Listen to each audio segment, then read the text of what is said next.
Hello, everyone. Welcome to Claret and Booze. My name's Nick. Yeah, we've got the phone-in show now. I weren't on last night. I couldn't really be asked after that. I was, Oh, hang on. What's happened now? Christ. I was waiting for that. Right, sorry. 1 minute. Setup that I've got is just full of booby traps. Yeah, look, I'm feeling quite good now. I'm all right. We've got some good calls lined up as well. So it'd be good to get some other people's input on... Look, what we saw over the weekend and what we expect moving forwards as well. Dust has settled for me. I don't feel any better about it or any more personally. I don't really know where I feel about it because, like I say, none of us really know what's going to happen. We've seen us be good and we've seen us be crap.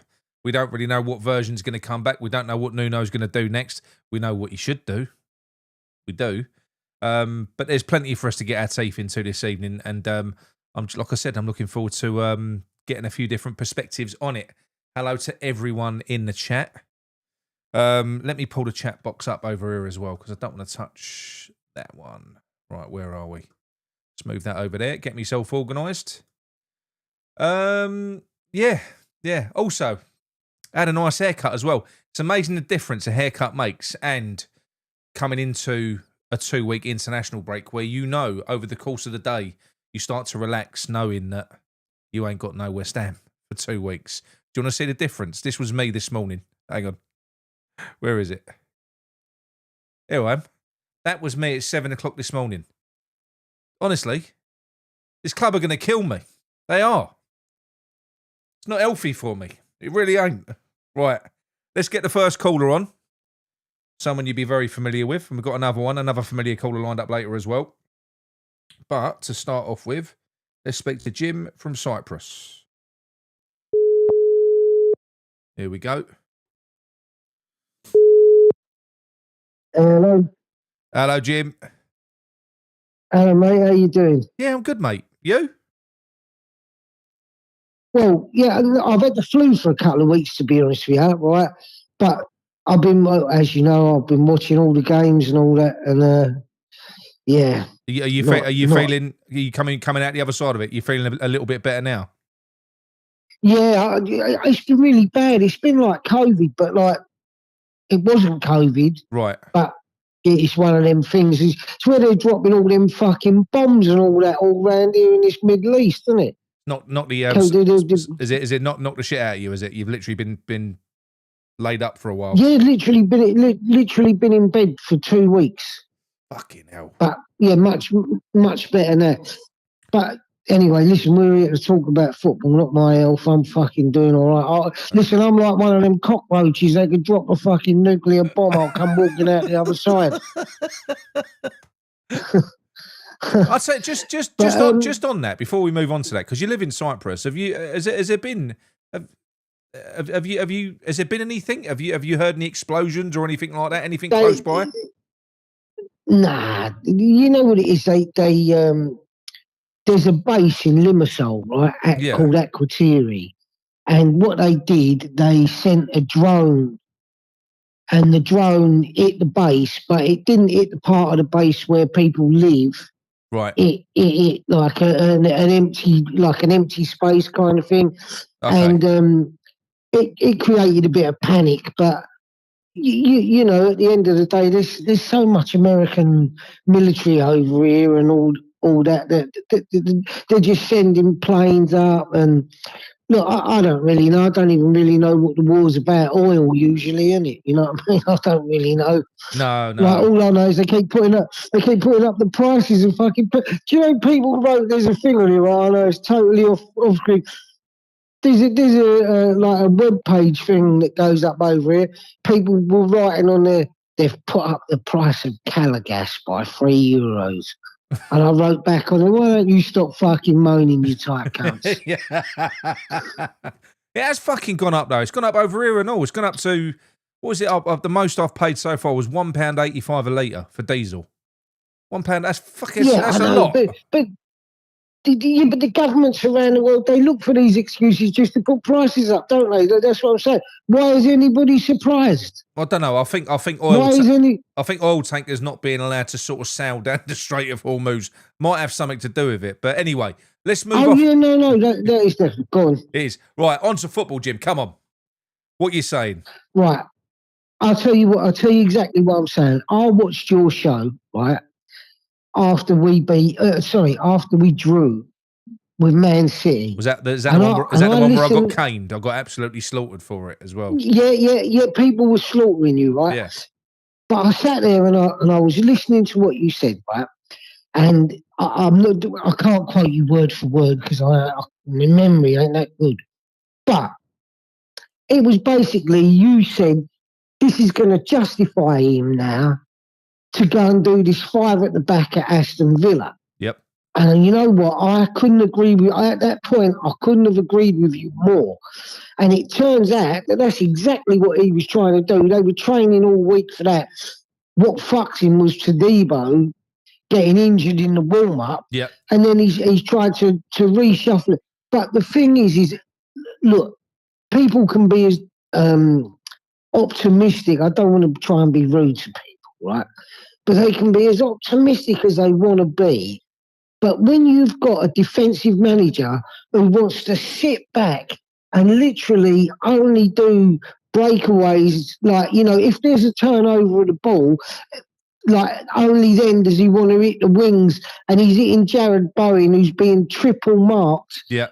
You know, and Bowen ain't even got anyone alongside him. That's the thing, right? Bowen did have a really shit game, but mate, he was the only threat, and they marked him out the game. He had no hope whatsoever in that game, none.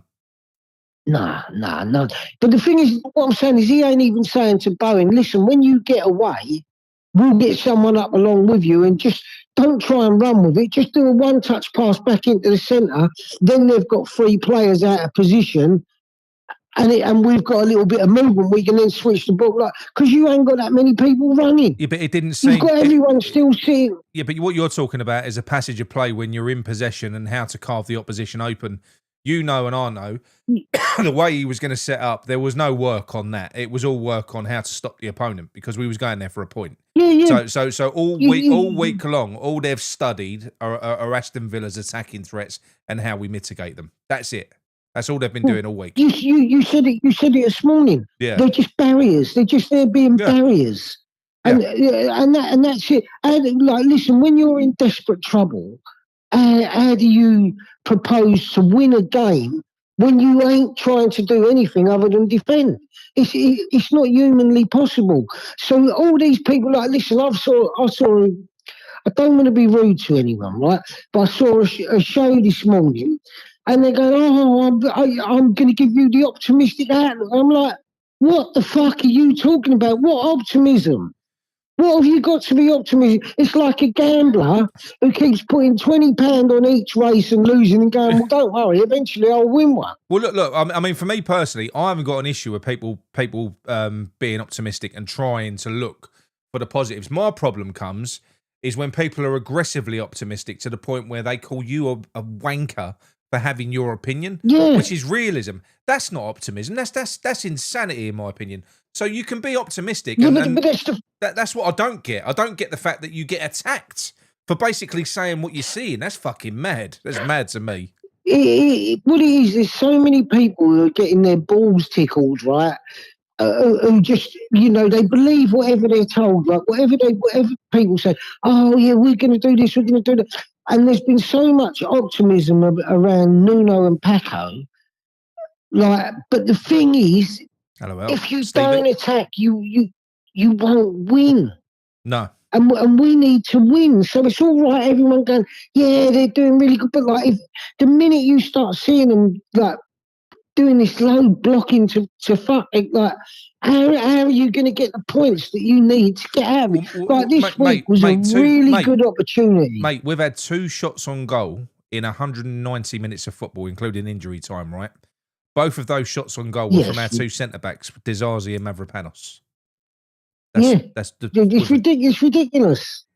That's been it. It's ridiculous. That's it. You know what I was listening. I mean, but what I mean is, but by that metric, we ain't even attempted to try and win them games. Not even attempted, because even if he got the tactics wrong against Aston Villa and we was being carved open, if, like you said, there'd have been some work that week on, give and goes and how to fucking expose, weaknesses that Aston Villa might have that other teams have been exploiting, then you'd have seen something. We might have conceded 2 or 3, but we'd have seen something going up the other end. There weren't any attempts. There was no attempts to force anything out of them 2 games. Listen, to me, it looks like there's 2 plans, right? The first plan is when the ball is picked up, don't matter where the turnover comes, whether it be central defence or in midfield, the first plan is to hit it long to Bowen on the wing if he can get far enough up the line. Yep. And the other plan was to hit Jimmy on the other wing. The 2 forwards who are running around, keeping the defenders busy, nothing goes down the middle. Everything's got to go out wide. They're fucking useless as well, mate. I mean, look, with all due respect, I think maybe Tatty might be getting a raw deal. I don't know. We won't know. I know he ain't being used in his normal position, but one thing I do know, in the capacity that we're using him, he's shit. He's not a good centre forward. He ain't a good centre forward. And the trouble is, what my problem is, and I had this call the other day, and I said about the deadwood earlier on, and I said if we're going to go on, we can't have passengers, we can't have deadwood in this team. I said it this morning, and Pablo and Tatty at the moment, look, they are. I mean, they just are. We can do more. I mean, I don't know whether did you see the post I put up earlier on? I don't know. Right, I'll show it now. I'll put it on there. You might be able to see it. Right, so hang on. There you go. So that was a team, right? That was a team that I suggested earlier on. So you had Areola in goal, Wan-Bissaka at right back. I went for Tadibo and Mavropanos at centre back. But look, whatever. You can have Dizazi in there if you want to. It don't matter. Diouf at left back. I'll put Adama Traore on right wing and Jimmy on the left wing. I'll put Fernandez and Magassa in the middle. Now, again, it could be Magassa and Kante. What I'm saying is take Souček out and put someone in there with fucking legs. And up front, I said put our 2 most clinical players up front together in Bowen and Wilson. Put them 2 up front. Because you'd have 2 blistering wingers going down the fucking wing. I know Bowen ain't a striker, but he can't play up front on his own. Wilson can't really because he struggles. But at the end of the day, if you've got them both up there together and you've got good wingers going up there as well, and you might fucking create something. And if you do create something, you might actually fucking finish it as well. So for me, that's what I would do. I think against Wolves, fuck it. Just fucking go for it. And then if you go a couple of goals up and you want to go a bit more conservative, pull another midfielder on, do it. But we've got players to do different things to what we're doing now. But we're having to shoehorn in these 2 shit players that he's bought. Now, I know that Tatty and Pablo have been front and centre and have been quite important to our turnaround, apparently. Fuck all to do with it. What's been integral to our turnaround is Paco and our change into a more attacking team. What we saw before Christmas is what we saw against Aston Villa. So what we saw before Christmas was what we saw against Aston Villa, and that was with Pablo and Tatty in the team. So nothing to do with them 2 players. No, but do you agree that in the last 2 games against City and Aston Villa, there was no press? There was if you're pressing them, at least you're up the pitch to start with. Yeah, but when you're not pressing, you're sitting in. They're sitting in their own half. So the problem you got. Listen, Nick, what you've just said is perfect sense, right? But there's perfect common sense coming from you. Like you know that Nuno is not going to play an attacking brand of football. What you're saying is perfectly right. That's what I want to see. I want to see us go out there and actually give these people a game, win, lose or draw, give them a fucking game. But that's what we think. What he thinks is sit back. Where these I don't know what's going on with all these Premier League managers. But they all seem like a bunch of bollockless little twats. They're just terrified, mate. Want to win football games. Mate, they're just terrified of losing. That's what it comes down to. Football now is almost, for most teams, is now not about winning. It's about not fucking losing and being as conservative as you can. It's like a game of chess. 2 teams cancelling each other out. back in, I don't know, back when I first started watching football, late 80s, early 90s, look, it was two teams going at each other, even then, in that period. Yeah, You had two teams pitted against each other. You had a winger versus a fullback. You had midfielders versus midfielders, attackers versus defenders, and it was go. It was like go to war. Now it's completely changed. And and they say the level's gone up now. The individual technical level might have gone up in terms of footballers, but the entertainment value has just fallen through the floor. I mean, look at this season. The trend set by Arsenal. The Premier League, Nick. Oh, it's so The dull. Premier League is dog shit. Right? Let's be honest. Look at the way Arsenal score their goals half the time. Now look, they've done well. They have. Yeah, it's crap. But them set pieces where you're having like a fucking male orgy in the 18-yard box from every set piece, whether it's a corner or whether it's a throw-in. Now centre backs go up the field for a throw-in. When have you ever seen that happen before? So a throw-in anywhere near the 18-yard box now is like a corner. I just think it's shit, mate. Here is the thing. Like in years gone by, you've had players with skills, right? Players who can beat a player. You have players who are clever passers who can chip a pass out here or use they've got every range of passes. They're not being allowed to use it because nowadays there is no individual skill. It is just play in a formation, keep that formation, don't break rank. That's why you don't see someone picking the ball up in centre midfield like you used to years ago and literally screaming off down the pitch, like running as fast as they can, and then they look for a pass. You don't see that because they're not allowed to do it. They're just playing. If you do, they get called a luxury player, and you can't have a player doing that because they might lose the ball. And one of the big problems that we've got now as well. Why I'm saying we've got to go gung ho down the wings is because we've got fuck all creativity in that team. But what we have got, if Traore, look, I thought shit signing, but he looked all right in that second half. Okay, he did. Yeah, I thought if you can play Traore on one side and play Jimmy on the other, you've got two rapid wingers. Rapid. So you got two forwards up front. That could be our point of creativity. Take on the fullback, get the ball in the fucking box. You got two players in there. Go more conventional with it. We've got no creativity in through the middle at all. Poor Fernandes. I've made this comment before because obviously we know certain players who we improved massively after they left. It was all their fault. Well, Fernandes has started looking exactly like him now. He looks fucking useless now. He looks shit because when you play, if you're a creative player and you're like him and you play in a team that are doing what they're doing, you ain't getting the best out of that player. You're going to make them look shit. Fernandes has just had his worst games. Worst games by a mile. See, this is the thing. Like you got to put yourself in their shoes, right? Yeah. If you was a centre midfielder and you was a little bit creative, and basically all you was being told to do was stand, don't make no. Listen.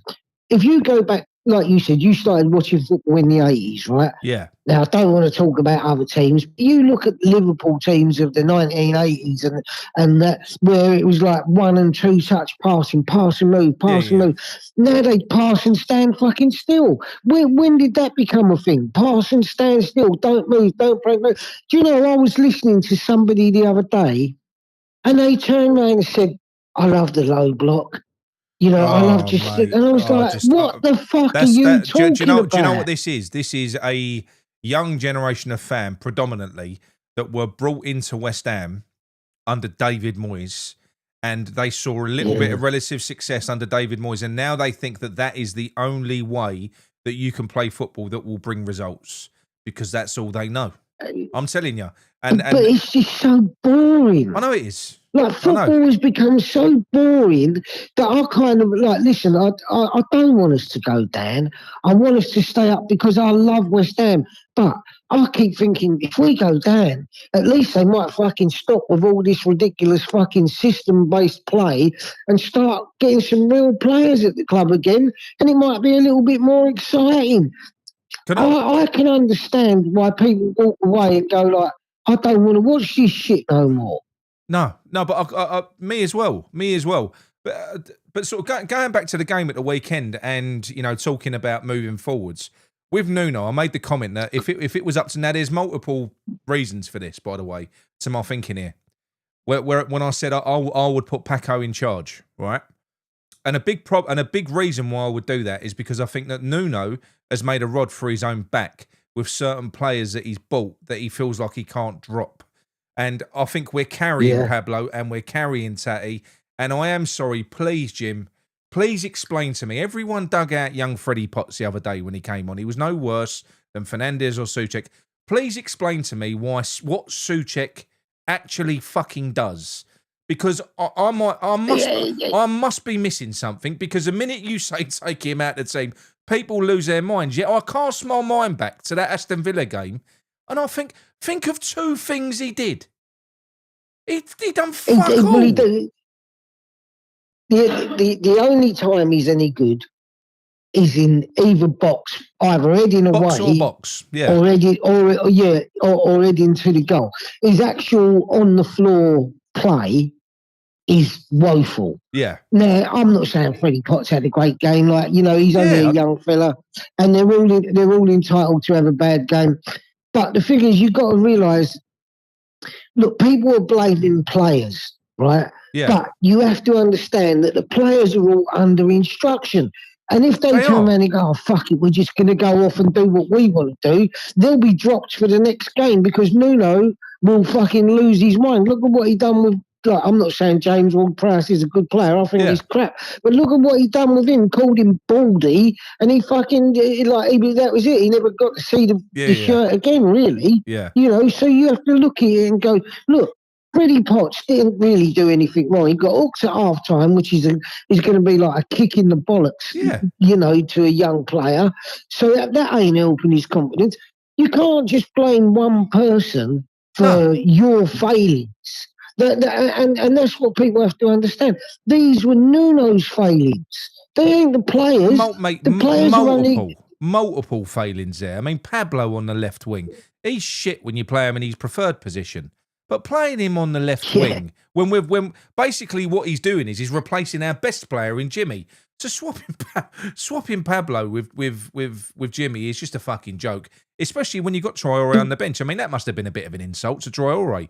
He did come on and try and prove himself. The thing we've got to have to be very careful with, whatever league we're in next year, is who's going to be in charge of buying these players, because you know that Nuno works for that Mendes. Can't be him. His talent ID is dog shit. He's proven it. I'm sorry. Let me ask you an honest question, right? And anyone in the chat can feel free to answer this. Like, you know, how much money do you really think Pablo and Tati are really worth? If you had to put a price on the pair of them together, like you was buying fucking two wheels off the car, how much do you think they're worth? Because they come to 50 million. Tati 10 million, and I'm not joking when I say this. I am not taking the piss. Pablo, no more than $1 million. And I mean it. I'm not exaggerating. Prior to us buying him, 6 months before that, he was on loan at Gil Vicente. Yeah. They bought him for 250 grand. And then 6 months later, we've paid that for him. I mean, fuck me. And we know that Mendes literally has shares in that player as well. It's insane. Like you said 11, like whatever it was, 11 million. I'd probably go 12. Well, yeah. I'd probably go 12 and a half. Oh, what, for the pair of them? For the pair of them, you mean? For the pair of them, but there's what I'm saying is there ain't a lot of disparity between what you're saying and what I'm thinking. There ain't a lot in it. How you ran that up to 50 million is just like when you think about the money the club have lost, the reports they've just done. Yeah, you sit there and think like this is absolute fucking nuts. I know we're talking about the games, but you have to look at the whole spectrum of everything that's going on and think to yourself like, where are they coming up with this shit? I know. You know, that is ridiculous. And like I say, everything really goes back to Nuno because he's the one who's making the decisions of what the players' instructions are. You know, you've run an amateur team. I've run amateur teams. when you might have a player out and you go like whatever he's playing in the field. Listen, when you pick the ball up today, go at them every time because their midfielder's really fucking slow. Like whatever, you all different instructions, or you say to your centre half, listen, get stuck into that striker. He's a bit flimsy. Whatever. But I tell you what else. I tell you what else I do know, and I know they're kids, and I know they are. But look, good players. The team that I had, they were good, talented lads, right? Now, I know for a fact, because I think I tried it once, and I saw the impact it had on that team. We was playing a team that were 2 divisions higher. We were in a semi-final, and you know what? I did shit me pants in that. It's the one and only time I ever did it. And I said, what we're going to do, we're going to sit back, try and absorb pressure, and play on the counter. Do you know how their fucking hearts sank?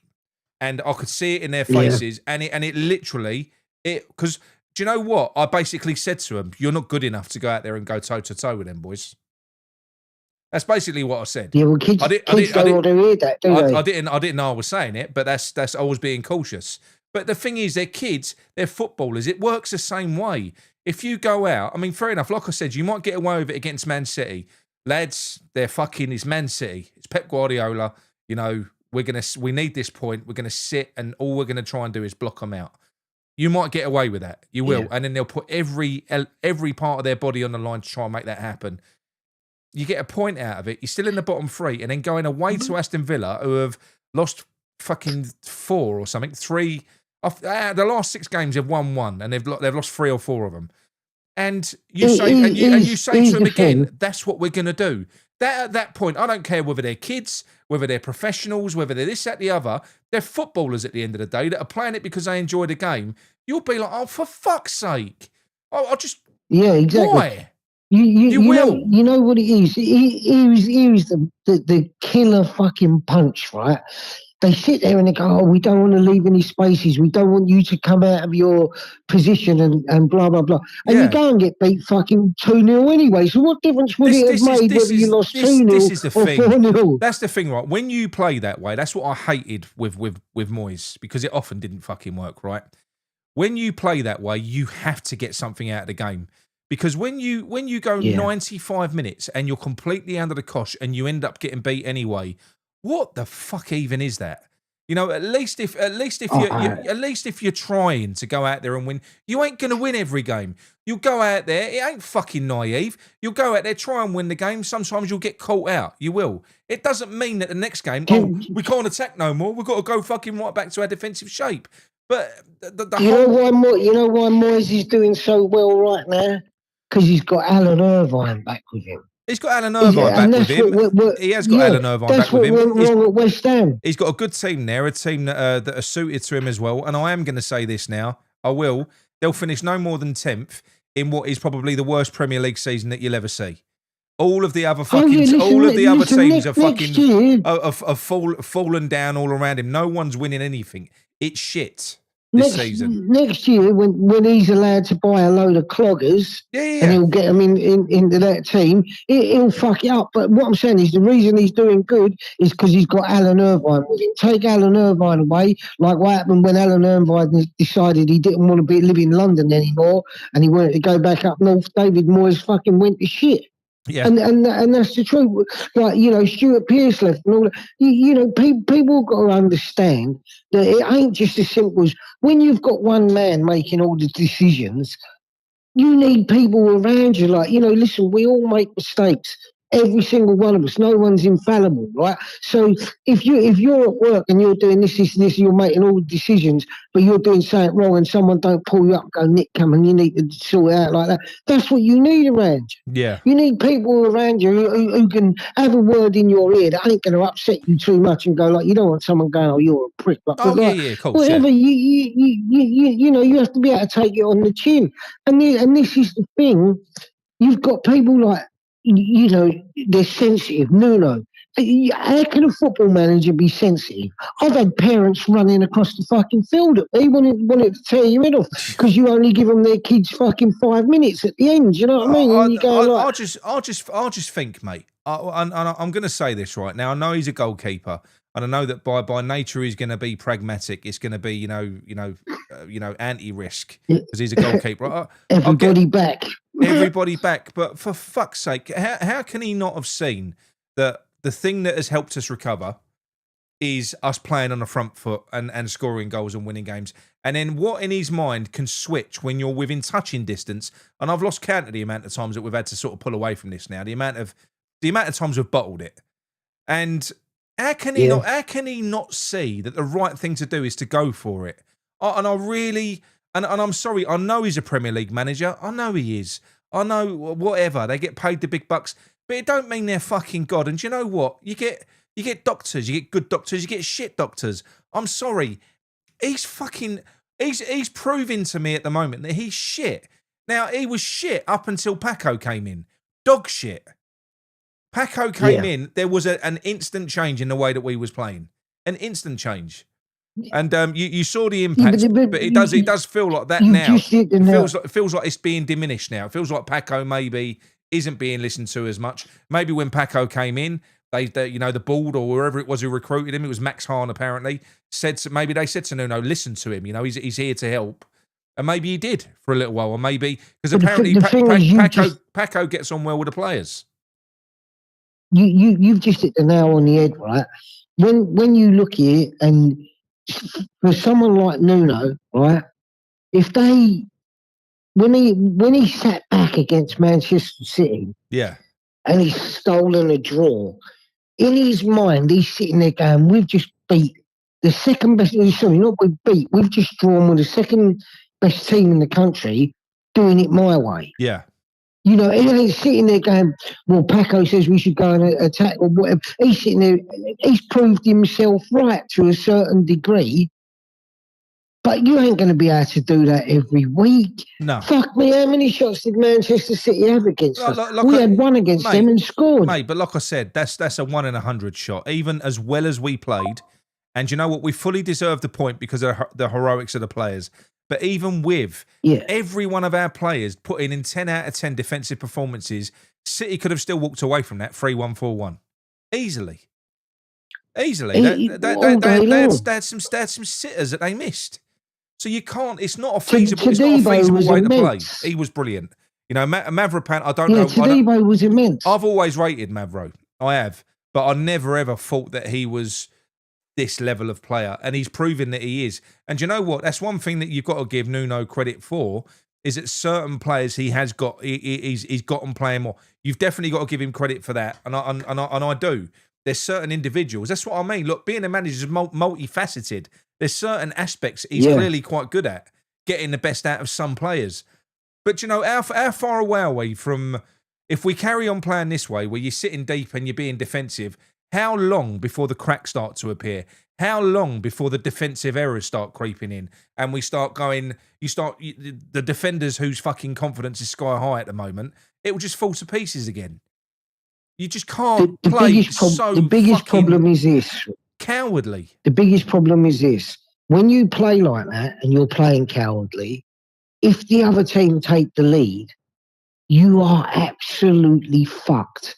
Massively. Because how do you then turn it around to go from being all defence to then trying to attack to get a goal back to so that you're on level terms? Then you leave yourself open. So surely it's better to start off in I wouldn't say an all-out attack, but like in an attacking mode. If you're going to go shitty bum when you're a couple of goals up. Wait until you're in front. He's done that and lost. I know he has. He's done that and lost. He's done that and drawn against Bournemouth. 21 points from winning positions. This is what I mean. It ain't just the games from the start. It's the way he's hindered us midway through a game where he's obviously hyperventilating on the sidelines because we're attacking and he sees us as wide open. And the second we've got a goal or two goals, he shits himself. I'll go back to the Bournemouth game where Callum Wilson's on his fucking hat-trick and he pulls him off. And they come back and they draw 2-2. And you're like, but you see, the thing is, Nick, see them 21 points that you just said would have put us on 50 points. Yeah. That's European places. There's the difference. But yeah, exactly. Right. So you look at them points, that's European places. But if you look at the immediate history where we've been in this relegation battle, the biggest fuck up of all, and I don't care what anyone says, right? I don't care what, and I really don't get your thinking in this. If you're entitled to your opinion, but I really don't agree with you. Hermansen. I mean, Hermansen, you know, Shit, I mean, bringing him in over Areola is obscene, and then sticking with him. And like I said, the Man United game where we basically lost 2 points in the last kick of the fucking game, last kick of the game. Areola gets his hand to that. We're out of the relegation zone now, people. We're not sat in it. We're out of the relegation zone. That Man City, the Man City game. Fair enough, we might not have won that because I do believe that if they hadn't have scored, we wouldn't have been pushing to go and get an equaliser. So we might not have won that game. But the fact of the matter is, we scored a goal, they scored a goal. The goal they scored, where Hermansen got lobbed on his fucking line, Areola saves it. And those two, those two against Aston Villa, shocking, mate. Shocking from him. Do you know someone had a go at me the other day because I called Madison Jeremy Beadle? Yeah. They really went for me, like they were like, oh, that's a bit nasty. I was like, listen, he's got no fucking arms. He's literally he has to dive for everything, mate. Everything.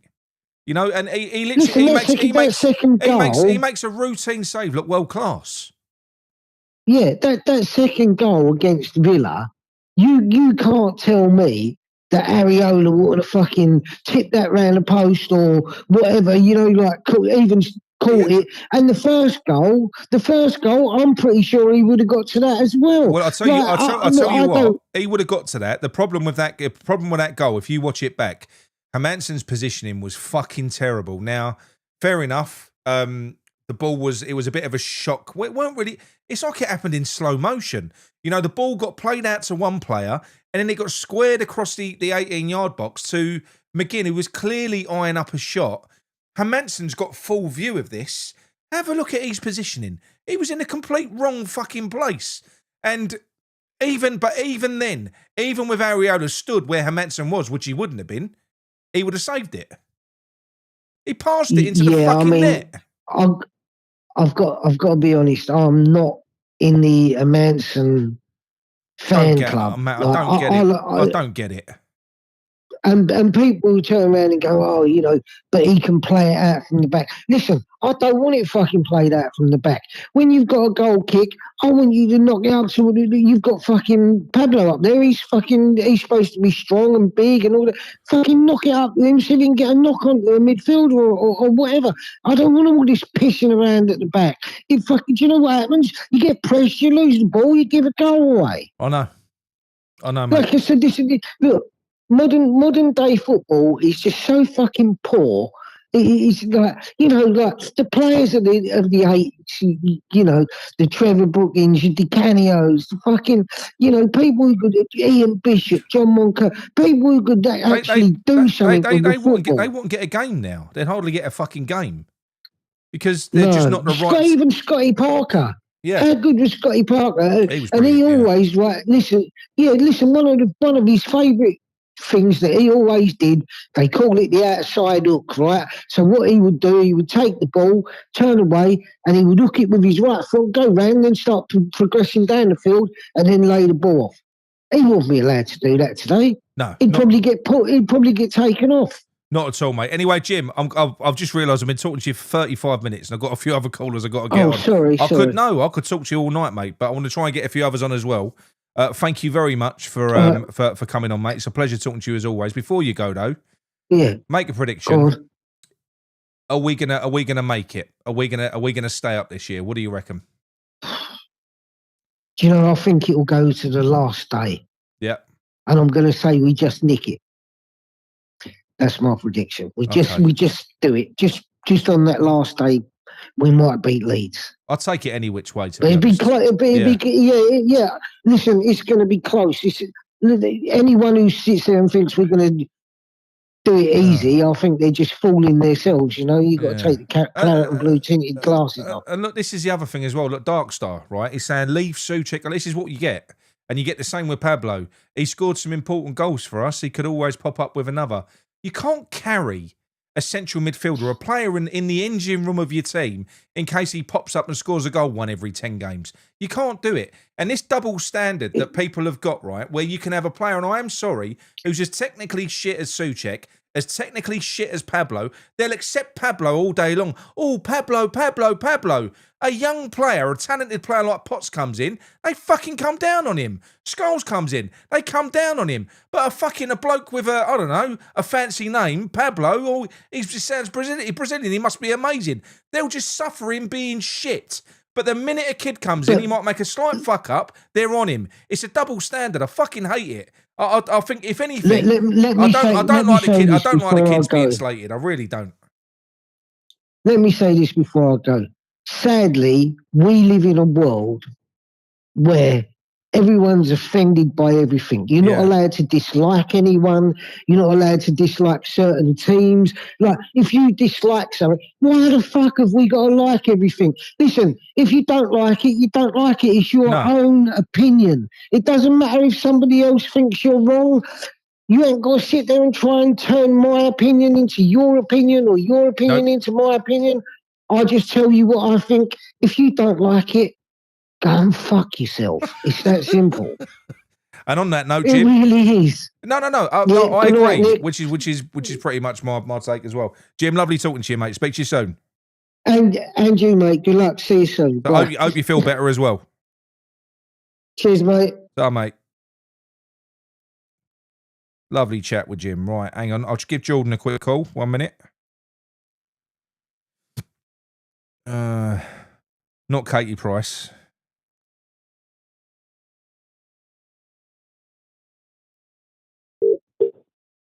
Hang on. Actually, I don't think that was the right one.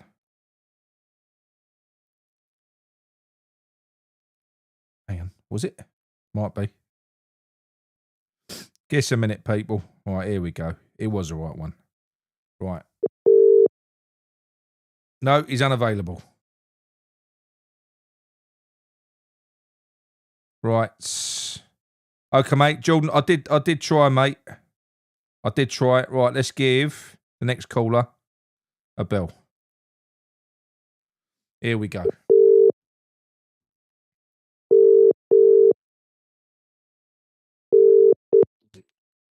No, mate, you rang me. How you doing, Nolly? Hello, mate. How you doing? I'm good, mate. Yourself? Yeah. Not too bad. Good. Was you listening to old Jim from Cyprus there? I've aged considerably, son. Right, let's get the first thing out of the way. That keeper. Yeah. He's fucking useless. Right? Yeah. Right from the word go, he was useless. His fucking forearms start where his shoulders should be. He's got arms like a T-Rex, and he should never be fucking playing for us. No. Areola is by far superior to him. And who is he? John Slater, 24-24, keeps slagging up Areola. I don't know how long he's been supporting West Ham, but he's done what he fucking wants. Mate, there's literally only a handful of them. There's only a handful of them. But Areola should be in goal, and that's the end of it. What is the obsession? Why would you not want your best shot stopper in goal? It makes no fucking sense. Nuno, to me, is just another Moyes with garlic breath. Yeah, right? yeah. He's defensive, and he ain't got a fucking Scooby. If Jimmy ain't playing, we are fucked. Simple as that. We are fucked. But do you know what the root of it is, Nick? Go on. We ain't got a fucking captain. I love Jared Bowen. He is not a fucking captain. No. It's as simple as that. We have got our best captain at the moment is playing for Fenerbahce. Oh, no, we should get fucking Alvarez back, who's got a bit of bollocks about him, and we'll get people by the scruff of the neck and sort them out. He's got a knackered knee at the moment. I don't think he'd be much use for us. I think he's done. Yeah, but if he hadn't been at Fenerbahce, he'd have been with us, wouldn't he? He'd have been with us. It wouldn't have happened. Mate, I getting rid of all our players. Well, look, listen, I don't know whether you heard the interview with Antonio, but Antonio basically said that he said Potter had a problem with players that had authority in the dressing room, and he mentioned Soufal. He mentioned Soufal, Cresswell, Emerson, himself, Alvarez. He basically gutted the team because he wasn't man enough to deal with men. That was the trouble. He couldn't deal with men. And look at the players he got rid of. Emerson, left back. Fuck it. He's easy have another season in him. Mate, Emerson's playing amazing this year. Absolutely amazing. But he was good for us. I know. This is part. A lot of this comes from Potter, right? We will go down this year. I love West Ham, but we will go down. We ain't good enough, and we deserve to go down. And it's the board's fault. I'm not even going to blame Moyes. I'm going to blame the board because they first appointed Loopy Loppy and then fucking Potter, and that's fucked us. And then when we start selling players like or putting players like Alvarez out on loan, what the fuck do you expect? Exactly. Well, I'll tell you what, you can't blame Moyes really, because the fact of the matter is, when you look back, now what the reason I'm going to say that is because what Moyes did, by luck or whatever else, he set us up when we won that trophy and we was in the Europa League the next year and we had all those players. He gave the board the golden opportunity to do the right thing, which was to shake his hand, get another manager in, and we could have moved on to another level with all the money that's been spent since. Could have been a Marco Silva come in. So it could have been so they had the opportunity to do that. They didn't do it. They ran Moyes into the fucking ground. They went and got Loppy in, who was useless, and to replace him with Potter, my fucking God. But then to go out, I'm still going to say it now. No, I said it at the time. Nuno is the wrong style of manager for that group of players and for where we want to be. Tell me, Nick, I know. But I know, mate. And to make it work, they've had to go out and get a coach in who's the polar opposite of Nuno. And for a while, it started to fucking work. But now we're slipping back into low block territory again. Listen, at the moment, mate, we're a one-trick pony. I know. Right? And if that one-trick pony ain't playing, we're fucked. Do you genuinely, because I think there is some merit in this. The only thing that I will go back to, right, is if you go back to the Brentford game in the FA Cup when we were brilliant for the first hour. Well, do you know something? That was with Bowen on the right, that was with Pablo up front, and that was with Traore on the wing. And Jimmy and Tatty were on the fucking bench. We was 2-1 up against Brentford. We was out playing them. So I do think there's more than one way to skin a cat. I think if you do want to attack, you can fucking attack. You can. I don't think we've got a setup like this. But I agree with you. I do think that a massive part of our uplift has been Jimmy, because if you look at some of what he's done, he's been like a one-man team. He just picks the ball up, carries it, drives the fucking team upfield, and gives the rest of them a break. Yeah, but I've never had a problem with Jimmy. I think he's top notch. Yeah, right? Where he won't stay when we go down, I don't fucking blame him. Yeah, because even when he did, Potter weren't playing him, and then when he did, he got that injury. Listen, mate, if he wants to go, fair play to him. I don't hold him accountable for that. But the board and Potter are the main reasons that we're in the position we're in. Yeah. Having said that, I love Tommy Susek. I really do. He gets us. He's like Pablo. He gets us. Right, you're not gotta go. See, that's the thing, right? And you know, and this is something I can get on board with. I can get on board with loving a player because they love the club, and that means a lot. It does. Yeah. I get it. It means everything, mate. It does, but at the same time, mate, you need to have fucking football ability. I mean, Pablo ain't got none. You do. I love him to pieces, but he should be on the subs bench. Last 10 minutes, if we're struggling, send him up front. I don't want him in the midfield. I don't want him at the back. I mean, he's got to move on. I mean, I'll tell you what, it does make no sense at all, because when you look at the likes of, look, Magas has had good games, he's had bad games, but when he's been good, he's been fucking unreal. Like against Man United, he was man of the match by far. You've had so there's a good player there. You've got Kante, who's come in and looks really fucking good as well. And Potts is Do you think so, don't you? I think he looks leggy. No, I think he looks good, mate. He looks a little bit fucking aggressive. I don't know. I see something different there, mate. Yeah, well, but what I'm saying is we've got options. So you got Kante, you got Magassa, and we know Potsy's a good player. He is. We know Fernandez is, but you've got to play him the right way. Yeah, I agree. I mean, honestly, I'd have Skulls and Potts out for another loan season in the fucking Championship. One more, and then they come back next year. I think they'd be. Then I think they'd be first team, 100% first team. I just think, look, if you play, I've said this before, right? I've said back at the start of the season when we was bringing youth players in, and I think I said if you bring youth players in and you set them up for success, for instance, when we played Potts, Fernandez and Paqueta in central midfield, They were fucking phenomenal when we played Newcastle. They dominated that midfield. Potts was obscene. But look who he had around him. Yeah, but that's what you do though. So when you, but if you've got Souček in there, right? I've got a point I'm going to get to here. When you've got Souček in there, I'm sorry, the geezer, like people have said before, he's a box player, does fuck all in midfield. You're carrying him just in case he pops up from a corner or something once every 10 games. Now, that means that they're all getting run ragged. Now, Fernandes is a top-quality player. He can cope. Not everyone can. So, Potts not being able to cope with having a ghost next to him doesn't make him a shit player. And I'm going to make an example. In the last few years, when everyone's been slagging off Todibo and everyone's been slagging off Mavropanos, I've been telling everyone what the problem. Slagging off Mavropanos. No. I'm not saying you. I loved him from the word go. But he's got a mistake in him. But I'd still have him because he's 100%. But I've been calling out the main reason for the issues at the back, which was Kilman. And he's been the only ever present. And I said he's the only one that always plays, and they rotate everyone else around them, and they always look shit. Well, lo and behold, you take him out, everyone starts looking better at the back. Whether it's Todibo and Mavro, Dizazi, whoever it is, they look better because you remove the problem. Now, I know that Souček is a passionate player and he's West Ham through and through, but we're not a fucking charity case club. You've got to take the sentiment out of it. We're in a relegation battle. You've got to put the best players on the pitch. So you've got Hermansen in goal, right? Hermansen in goal. Oh, you've got fucking... Don't get me on Hermansen. You've got Souček, who is basically downpowering our midfield because I don't know what he does. And then up front... You've got Tati and fucking Pablo who don't score. They don't score. They're two strikers that don't score. We've had that with other centre forwards, Nick. We've had that with other centre forwards, mate. Yeah. Right. I mean, let's go Tommy first, right? Yeah. He's 100%, right? He puts his fucking heart on the line, right? But he's got no fucking talent, right? I'm sorry, he ain't. You know, a fucking trout farmer would trap more than he does. He's got no fucking ball control. No. You know what I'm saying? And I love him.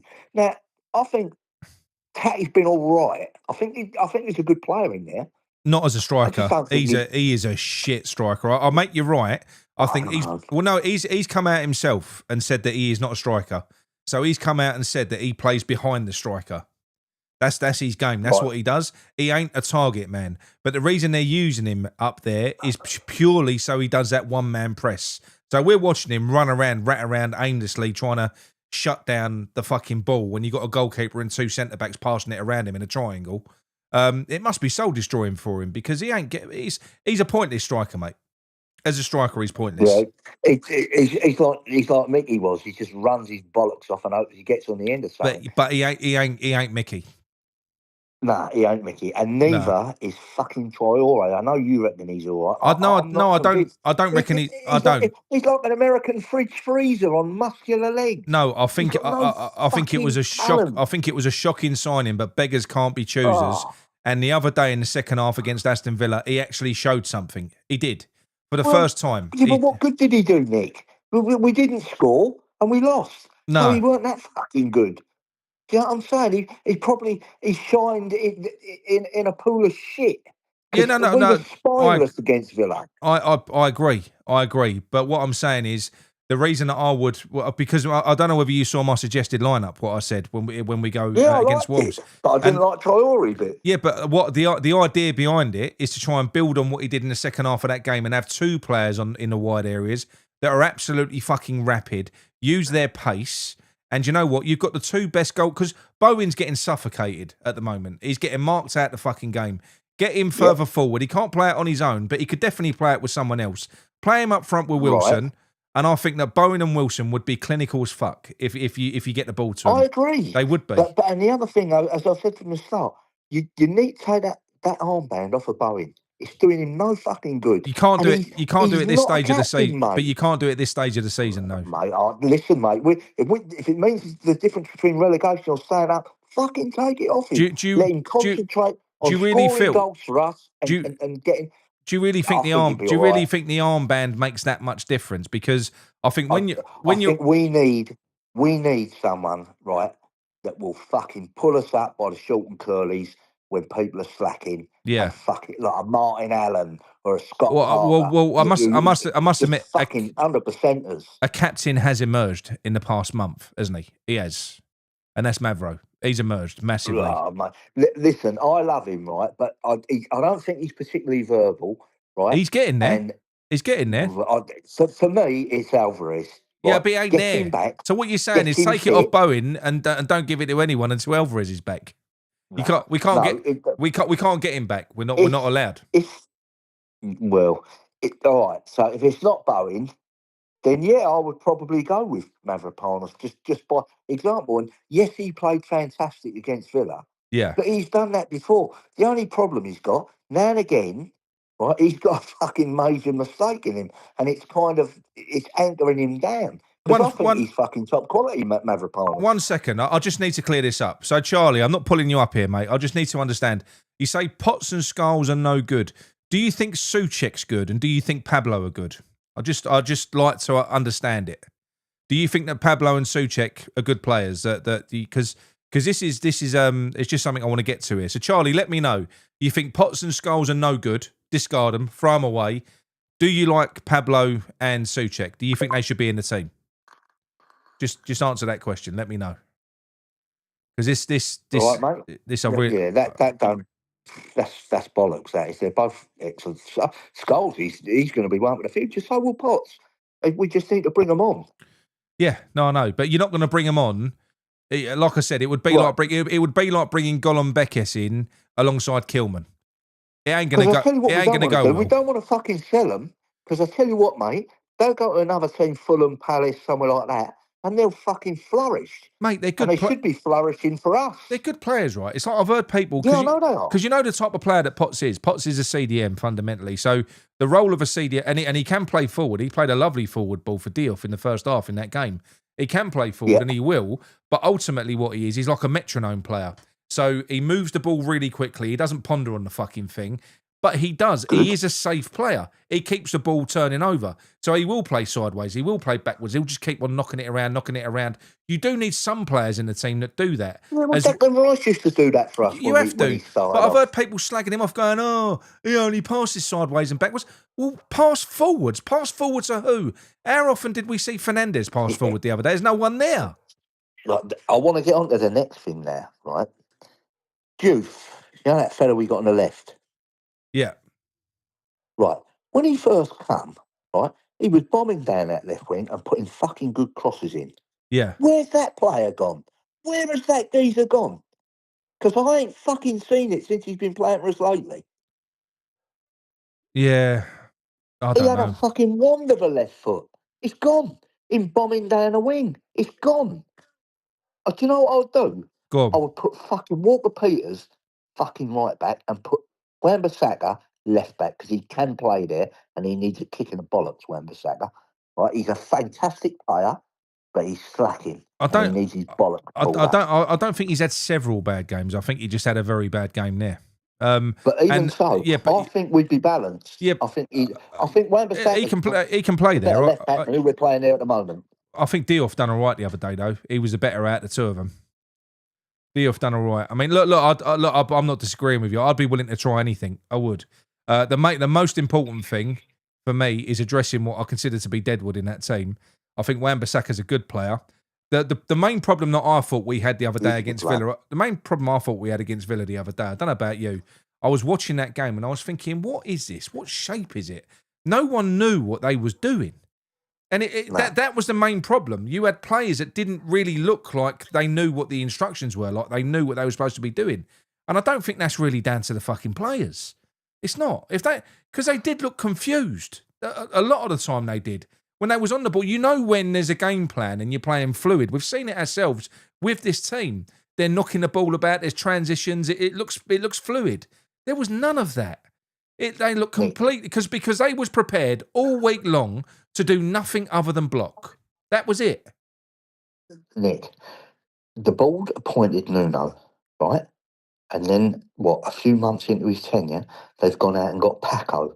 What does that tell you about their faith in the manager and what he's doing? What does it tell you? Yeah, no, When the no. board think, oh, we need to get someone else in to whisper in his ear. Yeah. Is the fucking... Do you think someone would be whispering in Ferguson's ear? No. Or Wenger's ear? Because No. I tell you what, if they were, mate, they'd be getting told to fuck right off. Yeah, no, Not that absolutely, we mate. are United or fucking Arsenal. But the next thing, and this is the big one for me, moving forward, right, if we do stay up, and I honestly don't think we will, mate, to be honest with you, I think Tottenham will pull it around because they're cunts and that's the sort of thing they do, right? Mate, But how painful would it be for it to just be out of us and them, and it to go all the way, and then for us to fuck it right at the end, and for them to stay up? I don't know whether I don't know whether I can cope with it. we got Leeds, we've got Leeds. I think and they got Everton, right? Do you think like all them people I've been watching and the thing? What you think Moyes is going to do us a favour? He ain't going to do Are us a you favour. fucking mad? If I was Moyes, I'd put the fucking reserves out. Yeah, I don't think he will. You can't be relying on that. But next season, Nick, right? We need to break the fucking bank and get John Duran, right? He is still a young striker. He's never been really fully associated with a club except Villa. No. Well, I think if he started banging them into us, mate, we'll have him for years and he'll become a fucking hero. Because he is a fucking good centre forward. It would be a fucking dream to get a forward that could do... because he can do it all, right? But that's what we need, whether it's Duran or someone else. You need someone who's fast. No, we need Duran, mate. He wants to come to us. He's young, he's strong, and he's not really glitched with anyone else. No, we would make him our own. Yeah, no, and I think I'll make you right. You know, I'm a bit obsessed with that player as well because I think he'd fit. He is a bit of a bastard, but I think we've got we've got a long history of turning bastards into making them a success, making them a success. And we put him down, to a long contract with a big fucking buyout clause. So there you go, son. This is your life for a few years. Now give us your best.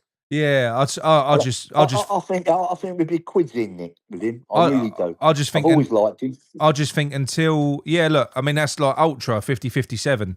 Duran's attitude is a problem though. But don't you think that people was probably saying that about Di Canio before we signed him?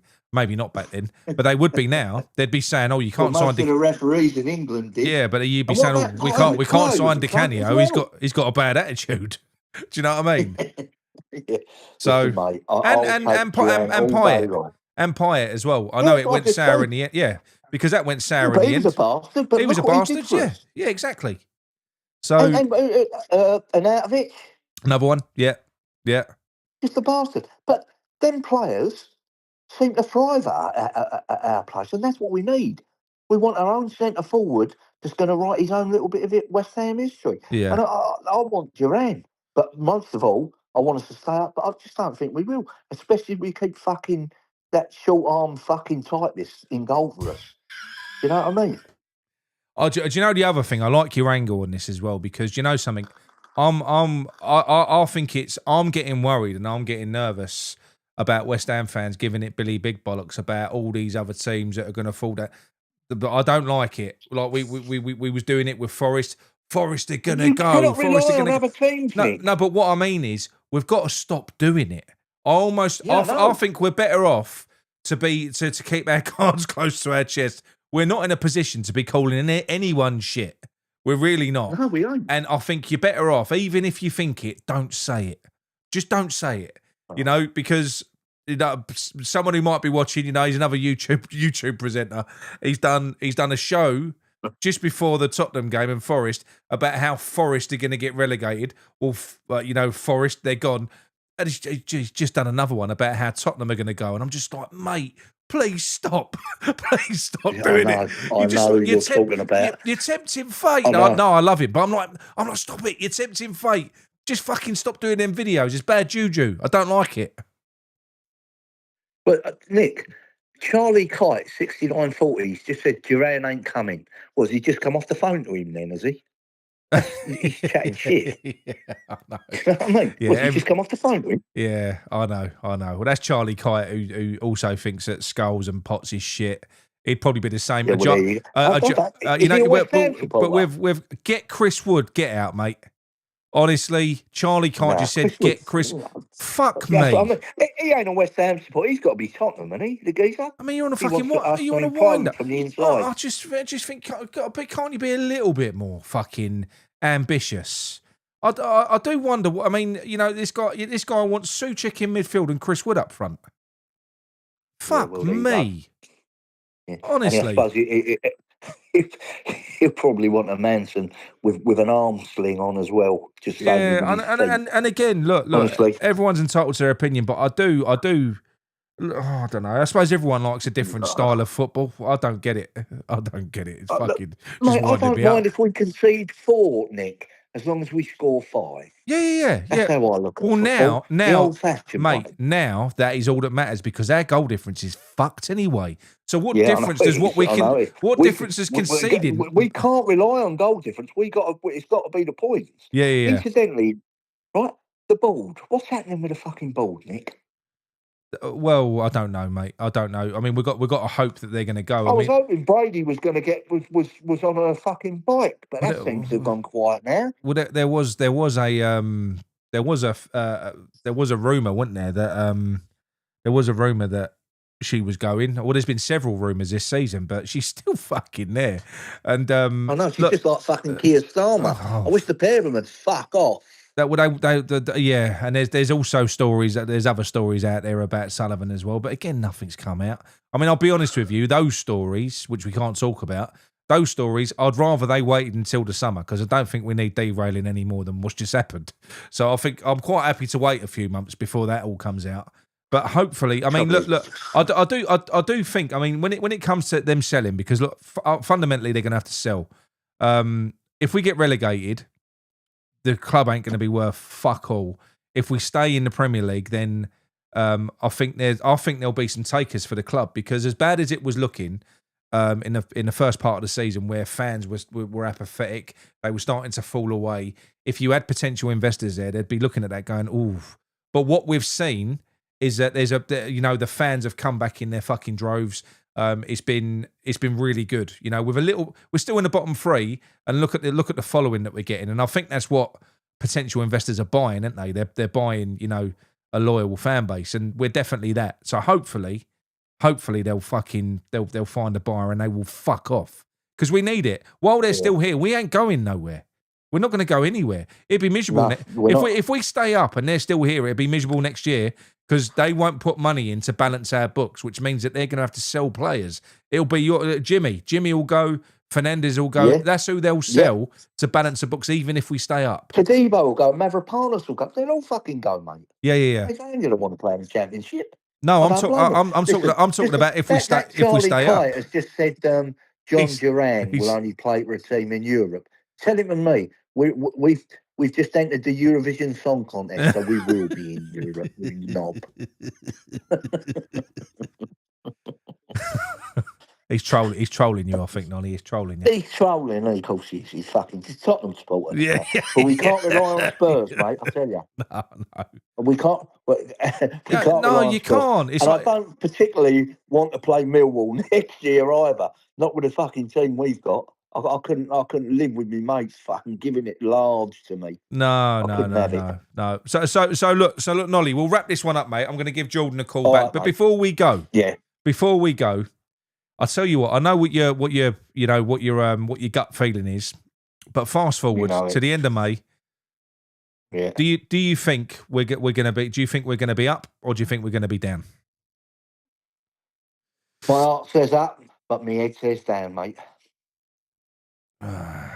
Your head says so down it is. Let's go with your unless heart. I get the catering contract, right? For when Leeds come and I'll do them that dodgy lasagna. We slip to the youth.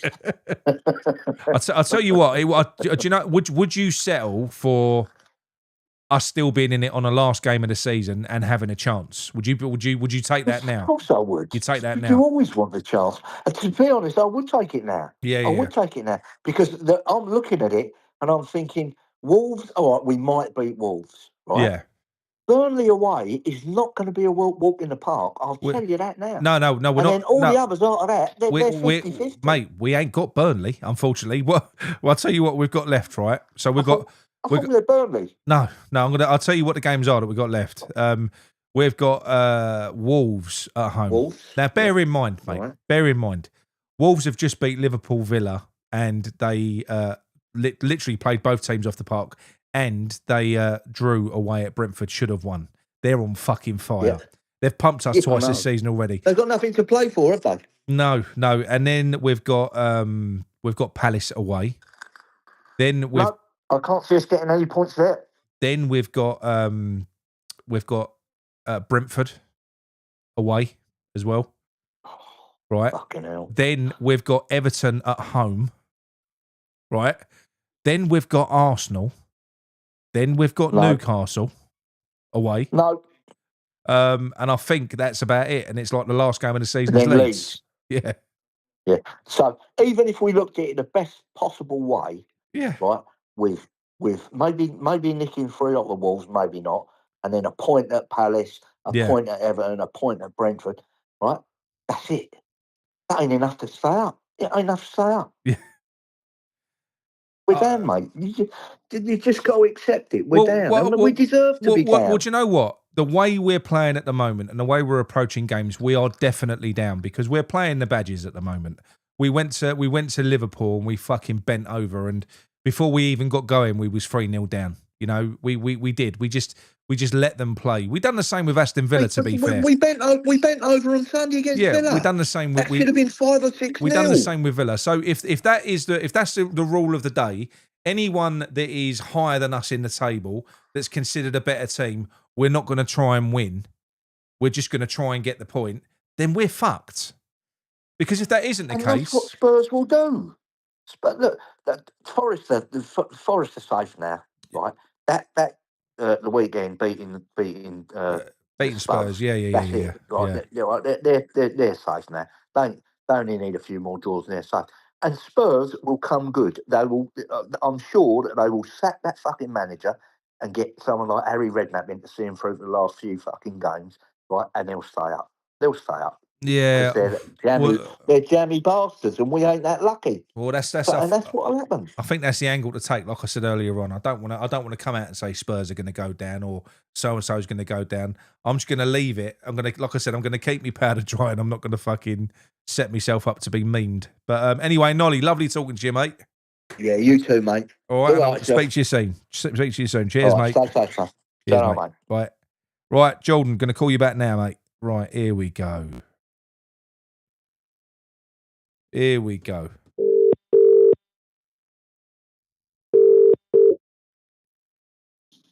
Hello.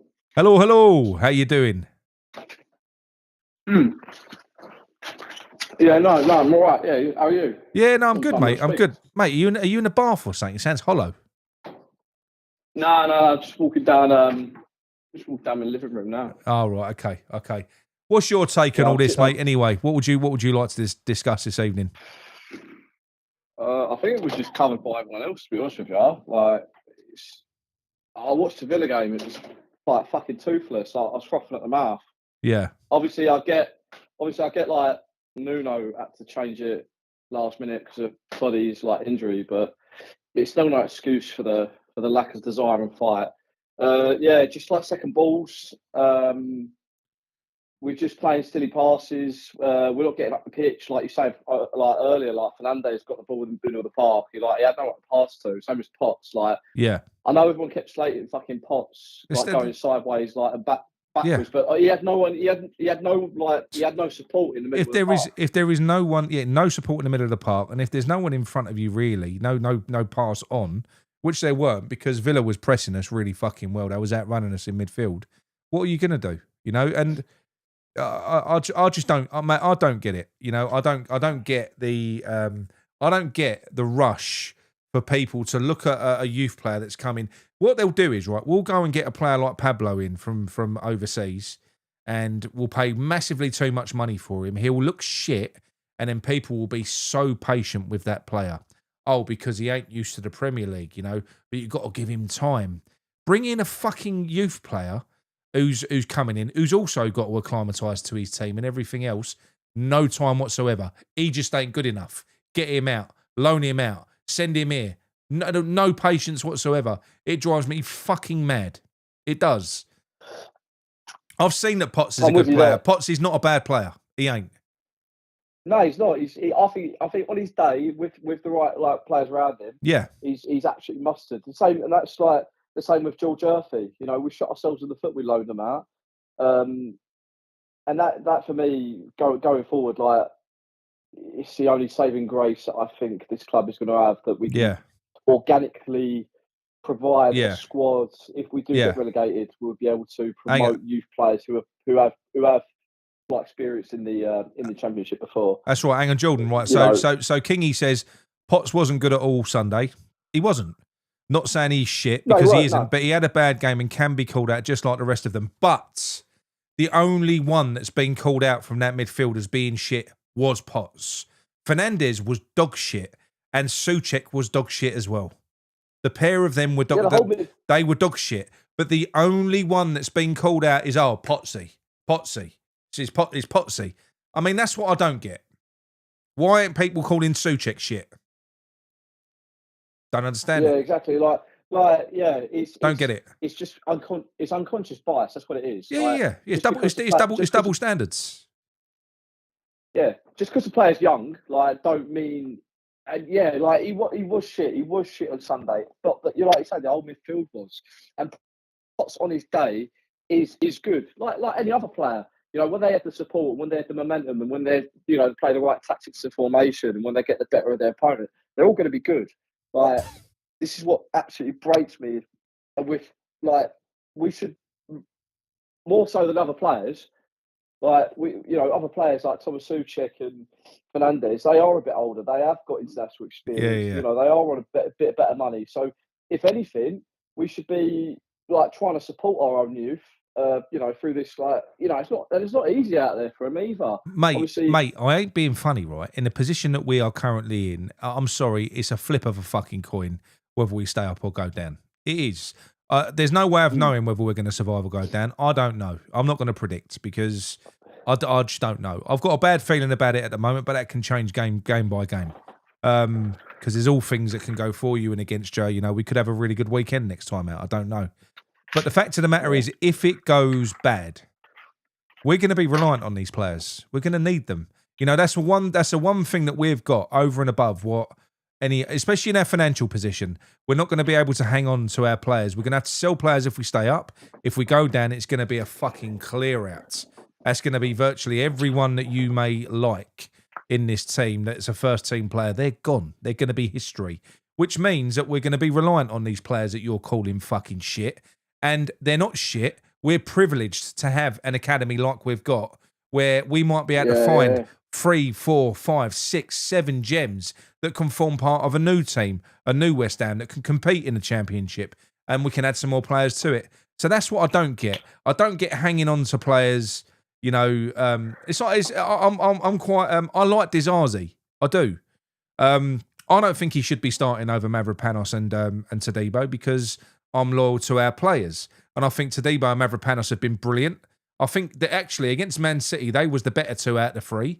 You know, Disasi was the worst of the three. He's still a good player. He's brilliant. And for me, I would pick Mavropanos and Todibo. I think that they're the two most informed defenders. But other people will be like, no, bring Disasi. He's a fucking lone player. Look, I know what he said. I know he said the right thing. Lingard did as well. I'll believe it when I see it that he wants to stay. The fact of the matter is, he's come here to rebuild his fucking reputation. That's what he's done, and to try and get into that France squad. I'd rather stick with our players that we've got, and it's great that we've got Disasi, and I really like him, and I would like us to sign him permanently. But I ain't playing him over to Debo and Mavropanos. I'm not. No. I'm just not personally. Yeah, I completely agree with what you said there, because at the end of the day, if we do go down and we do manage to keep hold of these players, they're going to feel they're going to want to feel invested in, and they're going to feel invested in when we're playing. When some lone player comes, some mercenary comes in, and we play them over them. I know Disasi has been good, but I think Todibo is better than Disasi. Yeah, on his day. I think Talibo and Mavro, they're super. Look, we're lucky. We've got 3 brilliant centre backs at the moment. We have. It's just that for me, my preference will be with our players at the moment. And Disasi isn't our player. He's a loan. He's a Chelsea player. He's a loan player. You know, we're not going to pay the 38. Don't ever fall in love with a loan player. We learned that from Lingard, we ain't paying the 38 million that Chelsea want for him, and that's what they want for him. We're not going to. He's going back to Chelsea next year. Yeah, Dildo Dave won't pay that. I just So that's my main gripe is the fans at the minute. Please don't fucking slate our youth players. Like they're trying their best, at a time. And I don't think George Murphy should have been loaned out. I think that was a massive mistake of the club. We've got zero creativity in this team. None. We haven't got a number. We haven't actually got a number 10. We don't possess one. We haven't got one. Apparently, Tatty can play in the 10. Well, I haven't seen it, but we're not playing in a manner, and this is what concerns me. We've got rid of every element of creativity, and the only thing that's where Nolly was right. He was bang on. Jimmy has carried this team from an offensive perspective. He's given us that spark. He's literally picking the ball up and driving on and taking on players and doing it himself.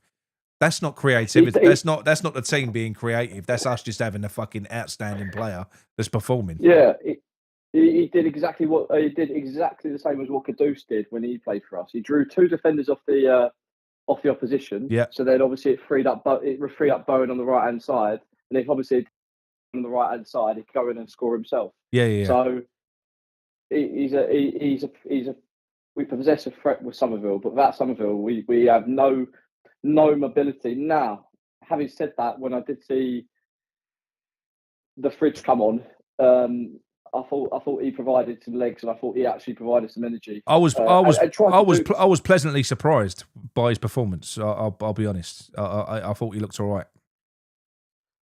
Yeah, performance.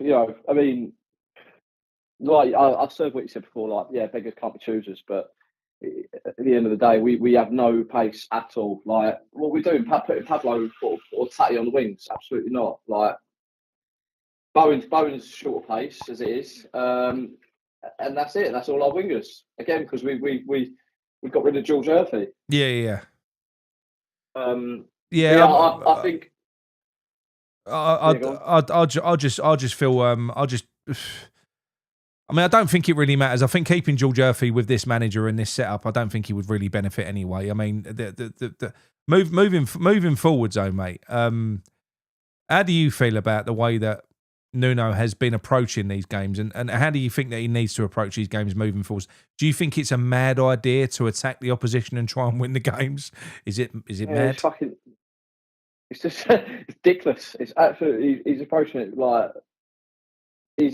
ridiculous. Like, have some fucking bollocks, have some nerve. Yeah. Like, yes, we don't want to lose the game. I get that. I do get that. But go man to man, try and win them second balls and try and out. Like, we don't possess the most technical talent. We don't really possess. No, it's become less and less. I'll say this now. This team at the moment, people have been waxing lyrical for ages about Pablo and Tatty and fucking God knows who else. You strip out Fernandez, you strip out Bowen, you strip out Somerville from this team. Those 3 players, we're a shit championship team. Really fucking poor. We've got 3. We have now got 3 top players, as I see it. We've got some good players with some promise, but at the end of the day, in terms of top level players, all we've got, and this is a Premier League, you need some top level players. We've got Somerville, Bowen, and Fernandez that would push to get into other Premier League teams. We don't possess many others. Pablo ain't getting in any other Premier League fucking team. I don't care what anyone says. I don't know. I don't know what midfield Souček gets in. I don't know if you know if there's a midfield out there that needs a Thomas Souček. I don't think there is one. I think Mavro and Tadibo getting another, and Wan-Bissaka would get in other teams. That's true. Yeah, I'm neglecting the centre backs. Yes, the 2 centre backs are brilliant, absolutely. But I'm thinking more about trying to sort of score goals. So yeah, defensive. No. Do you know what? Defensively, you're right because I even include Diouf. So Diouf, Mavropanos, Todibo, and even Wan-Bissaka. I think those four are good.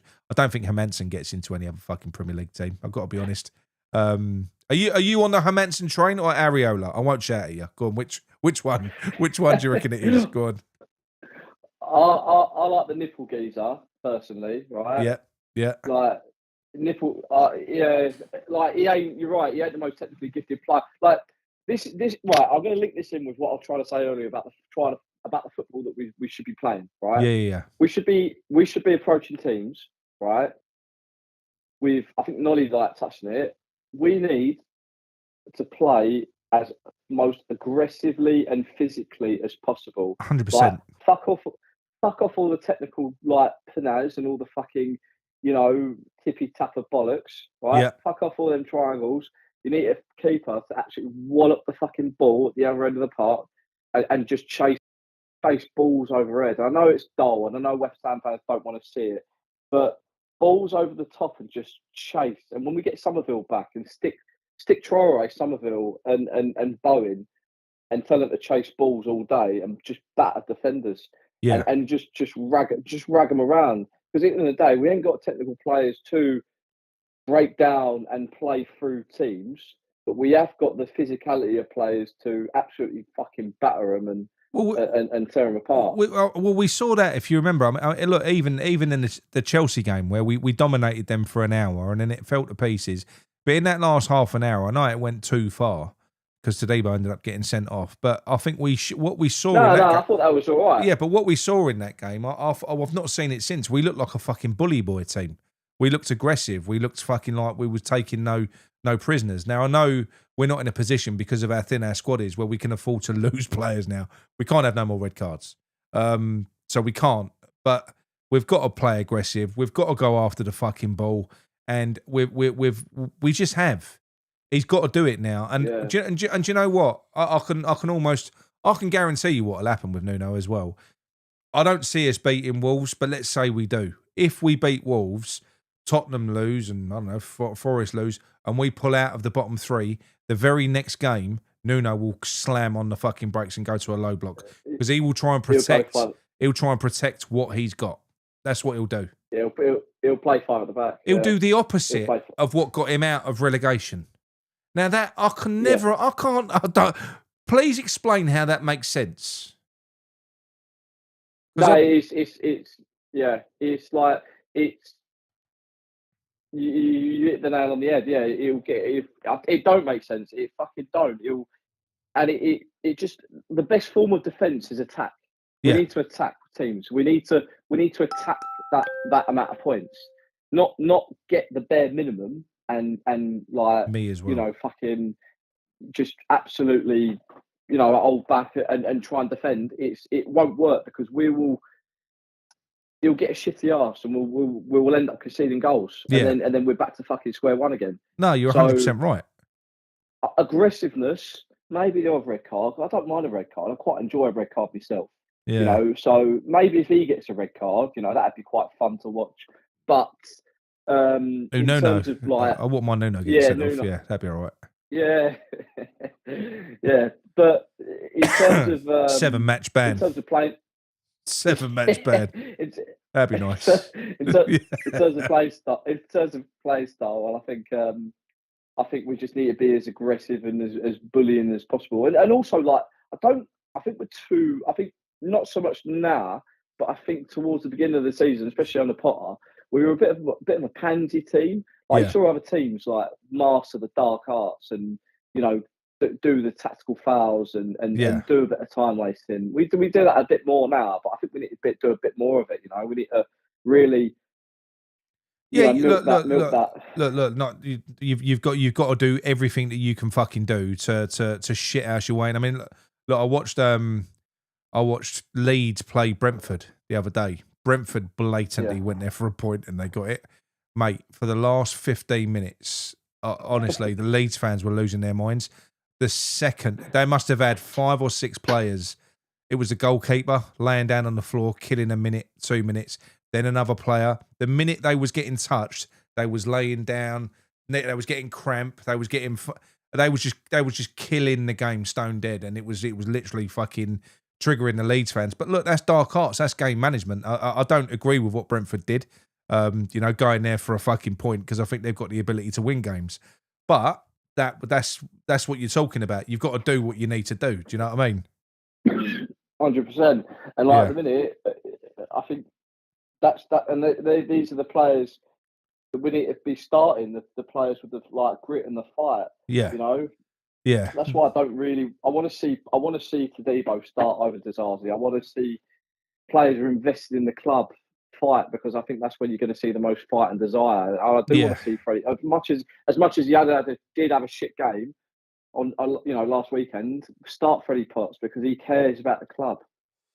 He does care about he does care about the fucking club. He's a West Ham fan living his dream. And you know what? I don't think I can remember. This must be a modern age thing, because I do not remember West Ham fans when I was coming through. I mean, and people will say, "Oh yeah, but we had because them players that we had come through: Rio Ferdinand, Michael Carrick, we had Jermaine Defoe, we had fucking we had all of these players. Lampard, mate, they were shit a lot."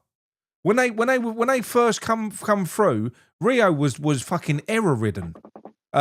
You persist with them, you do, and you don't come down on them and dump them when they make a mistake, because this is the difference between modern football and older football. Yeah, so modern football is system based. Every player has their job and they must do their job and never deviate from it. The older game, it was more about expression and individualism. It was about your own individual ability. And if you want to encourage expression, then when a fucking player does something or they try something and it goes wrong, you don't come down on them like a ton of bricks. You don't pull them off and then don't play them again for 6 games. You go to them, look, I see what you was doing there. Fucking do it again. It'll work. You got to encourage them. Don't scare them into. It's like if you're at work. If you're at work and you're trying to help someone, so it ain't your job, but you go out your way to sort of do something that isn't in your list of fucking tasks or whatever else. You try and help someone out, you do it wrong and you get screamed at for it. You're never going to use your initiative at that firm again. You're going to think, well, fuck you. All I'm going to do is literally what I've got to do here. That's it, and nothing more. So it just, and that's what I'm seeing with a lot of these managers now. Some of these players will come in, they'll make a mistake or something like that, and then fucking that's it. Fuck them, get out. Fans are the same. You'll see a kid come in, they'll make a mistake, and they're all over them on social media, and I just think it's bullshit, really. I do, and I've got all the time in the world for players that have got with football, for players that have got talent, where I think there's more in it. I can take mistakes. I don't shoot players down for mistakes. I've got no time whatsoever for shit players. I haven't. Players that I think I just feel like they're stealing the fucking living to a degree. I don't, because I think with some of the teams that we've been watching. I mean, look at the fucking. We've had James Ward-Prowse in central midfield. We've had Irving and we've had Souček. We had 3 of them. Those 3 in central midfield at once at one point. I'm sorry that. I like your angle. Sorry, I just want to interrupt you and just say I think this is the problem with the modern day game about managers, and they come in and they're so. You see it with this Rossini and Amorim, and they're just so fixated with their systems. And what I think football needs to regress slightly, and you need to go back and go to the era of the Pardew's and the Redknaps, and to a certain extent the Allardyces, where you see a team's. It's almost like the team is expressing the personality of the manager, but not through a system, but through the emotion of the play. No, Stevie Bell. Good night, mate. Sorry, mate. Go on. No, Stevie. And it's Premier League is just it's just dead at the minute. It's just so riddled with it's just like a fucking chess game. It's shit. It's so cleansed and so. Well, do you know, mate? Do you know something? I used to watch all the games. I remember, when I remember sort of going around my mum's house on a Sunday, watching every single game from fucking 12 foot, all the way through. You watch every game, Saturday, Sunday. Loved it. All the football, you'd watch it. It was exciting, mate. Now I kind of watch West Ham because you have to. The other games, I'm having to watch Tottenham. I'm having to watch Leeds. I'm having to watch Forest at the minute. I wouldn't. There's no fucking way I'd be watching them games. You rarely, every now and then, you'll see a good game of football and you think, Jesus. I must admit, I watched a Champions League game the other day with Barcelona. I forget who they was playing. It was Newcastle, yeah. And mate, the way that they play, I know they've got world class players, right? But they don't give a fuck about defence. They just don't care. Yeah. They just play. They just attack en masse. They've got young kids, technical players. All of them are mavericks. All of them are magicians, and they just don't give a fuck. You know, they can concede. They can make mistakes. Jamal made a mistake that led to a goal. If that was Nuno, he'd have fucking hooked him off. He went on to fucking score and create goals and stuff like that.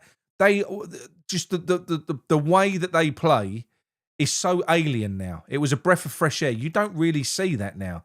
And that's more or less how everyone used to play to a degree. Maybe not with that much talent, but with the same ethos. It was kind of, you know, just fucking go. You're going out there to try and win the game.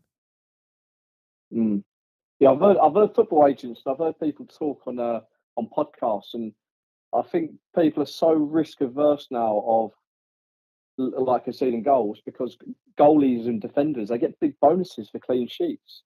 That's why you see a lot of like passing around at the back and not wanting to lose the ball as well.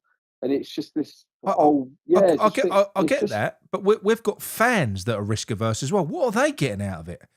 This is what I don't understand. We've got fans now that are risk averse, and they're like, oh, don't attack, don't have a player that might give the ball away, don't have this, don't have that, it's dangerous. You're like, mate, fucking grow a pair.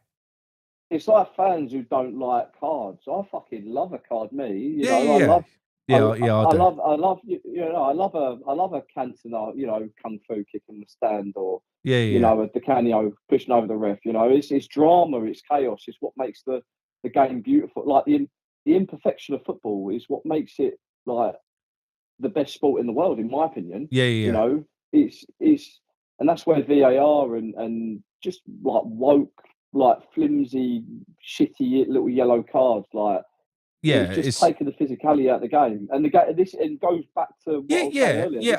Okay. It takes a physicality out of the game. Yeah, it does that. But then on the flip side of it, they allow a full-on, as I said earlier on, male fucking orgy wrestling match in a box in front of the keeper for a corner, and you don't ever get fouls given. You can do what you want. Then it's game on. You can have fucking 10 on 10 men fucking pulling the goalkeeper all over the place. No fouls get given. But you literally brush someone out in open play. Foul. How? Yeah. Don't like it, mate. Drives me mad. But anyway, Jordan, but go on, mate. Go on. Yeah, I just want to say, like, and obviously this, and going back, like, we was never. If you look at how physical that we need to be, this is going to hamstring us, because we need to be physical. We don't have the technical players. Obviously, we don't. You're right. We don't want to risk getting reds and yellows. Like, as much as I do say it's fun. Well, we can't now because we that's what I mean. Look, if it happens, it happens. But we can't because it's just because of how thin our squad is, and we've got 7 games left, and we're desperate, and we've got to play football. Go out there, fucking. You can be aggressive and not get sent off. You can be aggressive, put a tackle in, and fucking and hunt the ball down. Just don't do anything stupid. But you just got to want to win the game. Yeah, maybe after. Maybe I'm happy to like maybe get 3 or 4 reds after we beat Leeds or at home or something like that after the game's finished. Get 2 or 3 reds. If we've survived on the last game of the season, just have a full on punch up with Leeds on the last game of the season. It's fine. Just get fucking 10 red cards. It don't matter then. Do you think we're staying up? Do I think I'm staying up? I'm not.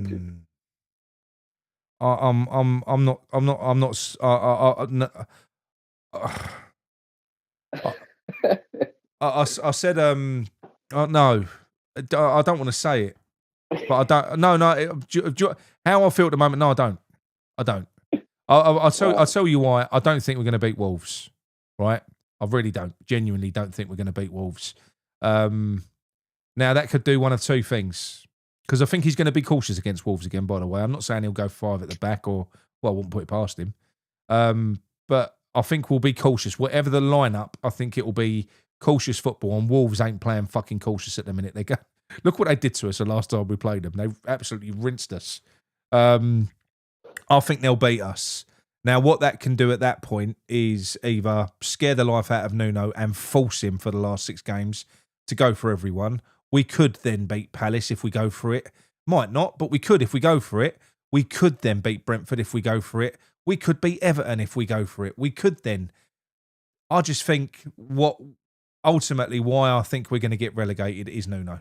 Ultimately, and his style of football. I think he is a ball and chain around this team at the moment, personally. I do. And I think it's so unnecessary. I think, the only reason he's having to save us now is because I know Potter made all them fuck-ups at the start, but he came in game 5, mate. And people say, oh, but what if he'd have had a transfer window? What? And bought more players like what he just bought in fucking January? No, you're all right. Thanks. He came in after game week 5. This is his season. He was shit up until Christmas. Paco came in. It changed around. And that is starting to fucking, filter out now. I hope he gets back to, I hope he does the right thing, and to do the right thing, he's also got to be dropping certain players. He's going to have to. Pablo, what the fuck? I'm sorry, but what is he?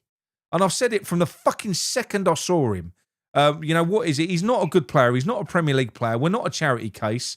I don't wish him any harm, but fuck no. We're trying to stay up here. You can't have weak links, mate. You can't. Yeah, he's a championship player at best. Yeah. And the sheer cheek that we decided to swap Paqueta for Pat. We could have kept Paqueta and bought Tati. I reckon we'd been all right. Well, look, like I've already said, nobody will want to hear this and everything else. But amazingly, playing defensive, shitty football, players start to look shit. Fernandes looks shit. Looks every bit shit as what as what Paqueta did. Look at Bowen the other day, got the ball nicked off of him. Imagine if Paqueta had done that, lost the ball, leading to a goal.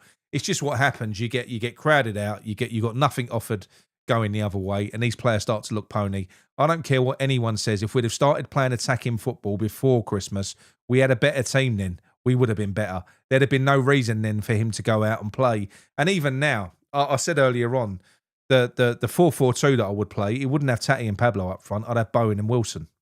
So because they're our 2 most clinical players, you can't really play Wilson up front on his own because he ain't got the legs, and you can't play Bowen up front because he just ain't very good at it. But play them 2 together, that'd be fucking different. Play them 2 together, let them strike up a bit of a partnership. You give either of them 2 a sniff, there's a good chance it's going to be a goal. One's left-footed, one's right-footed. It's fucking perfect. Well, Wilson can only play 60 minutes though. Well, it depends how you're on. But I think that's bullshit as well, mate. That's what they were saying about Wilson when that's why we had to sign Pablo. We signed Pablo against Nottingham Forest, I think it was, or was it Wolves? And he was sat on the bench, and Wilson played 96 minutes. It's bullshit. He could play it. What you got to do is not ask fucking Callum Wilson to press because you don't want to risk him getting injured. So get him to conserve his energy, make intelligent movements, sniff out space, and be a fox in the box. That's all you got to ask him to do. Bowen's the one with the energy, and he'll do the running. That would be a good combo, mate. It would be. I'm certain of it. I'd like to see Tati and Bowen up front, Adama on the wing along with Somerville. You've got pace then, physicality, and obviously you've got clinicalness up front. As much as people say Tati, you were saying earlier, he's got technical ability. So you could, in fact, what I was saying earlier, you could bring Wilson off and put Tati on, or vice versa. In the last kind of 20, 30 minutes of the game. Yeah, or if you want to change it up a little bit. Or if you wanted to play a 4-2-3-1 and use a 10, maybe give Tati a go behind the striker. But the only reason I say you can't do that is because I'm not happy with what I've seen of Tati. I'll be honest with you. I think he looks shit. I know a lot of people like him because, again, this is a West Ham thing. We just will love any player that runs. We should have signed Mo Farah. Yeah. We'd have fucking loved him. Honestly, it'd have run 500 kilometres a game just running around the pitch. They'd have loved him. Look at him run. Look at him sweat. Oh, I love a man that sweats. It's fucking weird, isn't it? But that's what we place so much fucking in. Is just how much a player runs. It don't matter if they're a headless chicken and what they're doing means fuck all half the time. I don't know. I don't know, mate. I think if we beat Wolves, I think it'll go down to the wire. I think it will potentially go down to the last game of the season. And I'd love us to, win last game of the season, stay in the FA Cup. Would you take winning the FA Cup over getting relegated? Yeah, look, I would. I said it the other day. No, would I take the FA Cup and get relegated? Yes. Yeah, I would. Yeah, if you gave me that choice now, I would, because look, if I maybe not if I thought that we was going to kick on next year. I don't want to get relegated, by the way. Don't get this mixed up. But I think whatever happens next year, whether it's in the Championship or in the Premier League, we're going to have a tough season. First of all, the reward for staying up is Nuno for another year. But it's going to be Nuno minus the likes of Fernandes and Somerville and some more Nuno signings. That's what it will be. So I'm not overly excited about that. I'm not. Winning the FA Cup, which is something that's only ever happened once in my lifetime and I was about 4 months old, yes, because I don't know when we're ever going to get the opportunity to do that again. So I would take the FA Cup. Also, there is part of me that does believe what I've said before, and that is because of our youth team and everything else, I think that I will never choose to go down, but I think it's an amazing opportunity for the youth team that we've got here, for the fans, for the club to heal, for us to actually get a team together that's got all of our academy players. Whee, Alec, 31 months, God, blimey. For us to get a core of West Ham boys and build again and build. And do you know what? The fans will buy into it. Maybe not some of these modern fans, but I tell you what, a lot of the fucking old school fans will. They will. They'll be back over there and they'll lap up every minute of it. Imagine having a central midfield of Womford, Urfi, and Potts, and they're fucking good. And we're just imagine that, mate. Honestly. And so I do think there's opportunity there if we go down. Like I said, I'm not saying I want to get relegated. I don't. No one would choose to get relegated. But if you offered me either or, I'll take the FA Cup and relegation. I'll take the FA Cup purely as I think. By staying up this season, I think we're delaying the inevitable. We ain't pushing on next year. We're not pushing on. No. I genuinely think that because of the accounts and having to sell your big hitters and not reinvesting, I think that we will inevitably get relegated. If not this season, it will be next season. In that case, I will take the FA Cup and we'll get European football for it. European football, exactly. Yeah, exactly. Yeah, so, you don't know. Like I said, being in the Premier League, like I've said, all of us want to stay in the Premier League. We do because it's a top league. But ultimately, there's part of us that fucking hate that league as well. It's boring, especially when you're West Ham. Especially when you just, you're just getting fucking thumped half the time. And when you're not getting thumped, it's boring. You're just sort of grinding out a win. And I don't know. I think I like the idea of having a team full of players that want to play for West Ham again. I don't know how many players we've got now that do. I mean, look, there's an argument as well that the other day against Aston Villa, how many of our players had one eye on not wanting to get injured because of the international break. Now, if that is the case, then those players don't give a fuck about West Ham. They only give a fuck about themselves. So this is what I'm saying to you. How many of them are truly invested in West Ham? How many of them are not just there to build up their own reputation so they can get their next big move? We've already heard from Diouf. Diouf was only here for about a month and he was talking about, I want to play for a top 6 team. This is what I mean. So to actually have a team, which you would have when you're in the Championship, if you've got homegrown players, Freddie Potts, Scholes, fucking Alford, Urfi, playing for West Ham would mean everything. Their families are West Ham. It'd mean everything. So I think there's something in that as well, personally. I think as a fan base and as a club, I think we shit, but I don't want us to be too scared of getting relegated. It's not the end of the world. Well, there's no point because it could happen. Like I said, flip of a coin. That's what it is. We might stay up, we might not. We're just gonna have to see what happens. I don't know. But anyway, Jordan, it's been a pleasure talking to you as always, mate. All right, mate. Cheers. Thank you very much. Cheers, everyone. And I'll speak to you again soon. Mate. See you later, mate. Ta-da, mate. Right. Hang on, I've got another one lined up as well. Here we go. It's going to be a long one tonight. Hang on.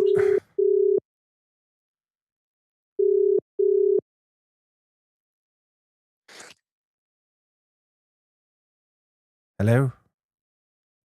Good morning.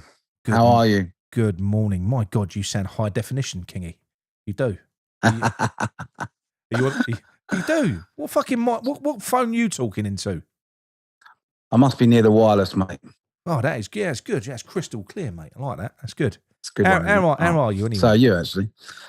Yeah, I'm good, mate. I memean, listening to the callers tonight, and watching the comments through the chat and stuff, which always is fun. I'm pissed off with the way we played against Villa. I thought we were toothless. Like, we had no get up and go, and we did look like a team that were full of internationals going away for a couple of weeks, and then we'll deal with it when we get back. Yeah, that's how it felt to me. With the Potts and the youngsters getting bagged out, as you know, I'll bag out anyone. Yeah, but if you're in the team, you deserve to get bagged out as well. That's my opinion. Yeah, that's because people say if you're old enough, you're good enough. All that stuff. My problem is from that game is when I did a show, and in the comments, all you saw was Potts. That's fucking bullshit. That's bullshit. I agree with that big time. That's ridiculous. You know, it's almost like Sussex allowed to be shit, and Pablo is allowed to be shit because they're shit, but we love them. It's so fucking weird. I don't love Pablo. No, I know, but you know what I mean, though. You know what I mean? It's just fucking weird, mate. Weird behaviour. Yeah, I mean, the Pablo situation for me, I'm a little bit not as reactive as you, I suppose, and certain people. Well, like, I was like, just he's doing a job. Because I sort of got taken away with everyone else what they were saying. Yeah. I was like, yeah, he's running around a lot. But now it's getting to the point when that ball fell to him in that 6-yard box and he skied it with no one else around him. And this kid is meant to have scored, I don't know how many fucking goals in the Portuguese league. It doesn't matter what 6-yard box you're in, Premier League, Portuguese League, League One, fucking whatever, you should be putting that away. Yeah. That's your chance to actually say, I'm actually here to play. I'm a footballer. I'm not just a runner. Does that make sense? So when he put it over the top, I was like, for fuck's sake. Like, that was it for me. It was done. Do you know he hasn't had a shot on target yet? Well, after that one, I can understand why. No. In all the time he's played, he hasn't had a shot on target. Not one. I mean... Nah, it's fucking bad, mate. It's bad, mate. It is bad. And I'm not being funny, right? People say, oh, we like him because he runs about. You could go and get a bloke off the street who looks half fit and say, just put this top on and just go up there and just run around like a madman for fucking 10 minutes, please. It's the same fucking thing. It's the same thing. The thing is, it's like... just headless chicken. Yeah, exactly. Right, if we want a runner, you get Mo Farah. You don't need Pablo. Do you know what I mean? But the thing is with Pablo, right, he is on there to play football. He's meant to score goals. He's in an attacking option. And he gets one chance that falls to him in a perfect position, and he fucking blows it over. Look, I'm a little bit harsh here, but I would have taken him straight off. Mate, I would have gone right. You do all the running, but you've just now fucked up the one chance that you should have scored. That was completely. It would have been a point. It would have been completely undeserved for us to have scored that game. But that goal, if we'd have scored that, could have literally swung momentum, and we could have actually gone on to win that game because we didn't deserve it. And you know what football's like? That's what happens. Momentum shifts. All of a sudden, you start fucking. We're going up the other end. So it completely fucked it. Completely. Yeah, and to be honest, I thought Villa were going to be a little bit leggy after playing midweek, but they outran us. Yeah. Like they completely outran us, and we had much more of a break than they did. They look like a team going for top 4. We look like a team destined for relegation. Yeah, there was a big difference. But the thing is, there are 7 games left. I'm not I'm not too. I don't want to say we're going down because I want to believe that we still can stay up. That's in my theory. But if we do go down, we ain't coming back up for a long time. So we've got to enjoy the 7 games we got. Like, well, yeah, but how do you enjoy? I'm happy either way. I'm numb to it. How do you enjoy that? Well, you've got to be numb to it, Nick. I'm not being funny. It's been merry-go-round for about 3-4 years. At least of us should go down. So for me, I'm numb to the fact that we are going to go down at some point. So I'm just going to enjoy it for the 7 games that we got left because, and actually think that we might get a few points here and there and actually make us go of it and make Leeds that last game where it's us or them. Or us and whoever. So, do you know what? At least we're doing relegation right this year. Are we? Well, at least we're. Let me hear me out, because normally when we're in a relegation, we're never quite in the relegation battle. Do you know what I mean? At least we're actually in it this time. You know what I mean? Normally we there's not quite a way that we're going to go down. We're normally safe with about 7 games to go. At least we're actually in something this time. Makes it a little bit more exciting for me, anyway. Of course, I'd love us to fucking stay up, but if we go down, I'm not too fussed about that either. Like, it's not that I've given up on West Ham at all, because I watch it fucking religiously and get up at stupid times to watch it. But like, I'm numb to the thought of it now. It's like the teams are battering us every week. We're not competing like we should be in the Premier League. Like, if this was any team or fan base, they'd be saying exactly the fucking same thing. They'd be we ain't competing, so what's the point in being there? So the fact that we're in it is like, it's a plus. Yeah. But if we go down, it's a plus, because at least we bring through the likes of the youngsters. We're actually going to win some games by playing pro football. Like, so there's pros and cons for both sides in my eyes. Yeah. And I don't mind us going down. Like, we've been up for since 2012. And 2012, I'm sure it was, yeah. And how many seasons have we had that we've gone, that was really fucking good? Yeah, not many. No. There ain't been. So what's the difference? There hasn't been many, and you know what? Like I said, I think the thing with me that we all know, we've all seen the. I'm not going to talk. It's boring, but we know how much shit we're in financially, and we know that we're going to have to sell players even if we stay up. It's just what's going to have to happen, because those fuckers won't pump any money in. So it's going to be a struggle next year anyway. So what it is. It's just, as Jordan said, we kind of, if we survive this year, we're kicking the can down the road. I think in the mess that we're in, I think we're going, whether it's this year or next. Thing is, right, everyone talks about this money thing. Until it happens, until we actually are selling players, I won't quite believe it just yet. Like, I know that the facts are there, whatever, but until we actually start selling players, I won't believe it. So if we do stay up and we do keep the players that we've got and we actually work on this group and add some more, I think we could be a good team.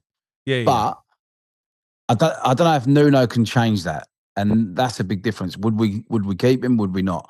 And I think that's a big thing of, are we going to have a good season again if we stay in the Prem, or are we going to get someone better in that can build on the team that we've got? Because we can see that we've got a bit of a good basis there. Yeah. So do we need just a couple of players sprinkled in and then get another manager? Or do we just go through the motions with Nuno, keep him, and basically do what we did this year, which I'm not up for that. I don't think any of us are up for that. No, not at all, mate. And I think it's it's been a torturous few years, to be quite honest. I mean, do you think in some respects, once you'd got over the initial disappointment of being relegated, and obviously you just have to accept that players are going to go then, do you think there'd be an element of excitement for the Championship, like in terms? Yeah, 100%. I think there would be. I actually think that there would be, and I know that we'd have to get over, because I don't even think it'd be a surprise at that point. You'd just be like, I'll just fucking sell them, get him gone.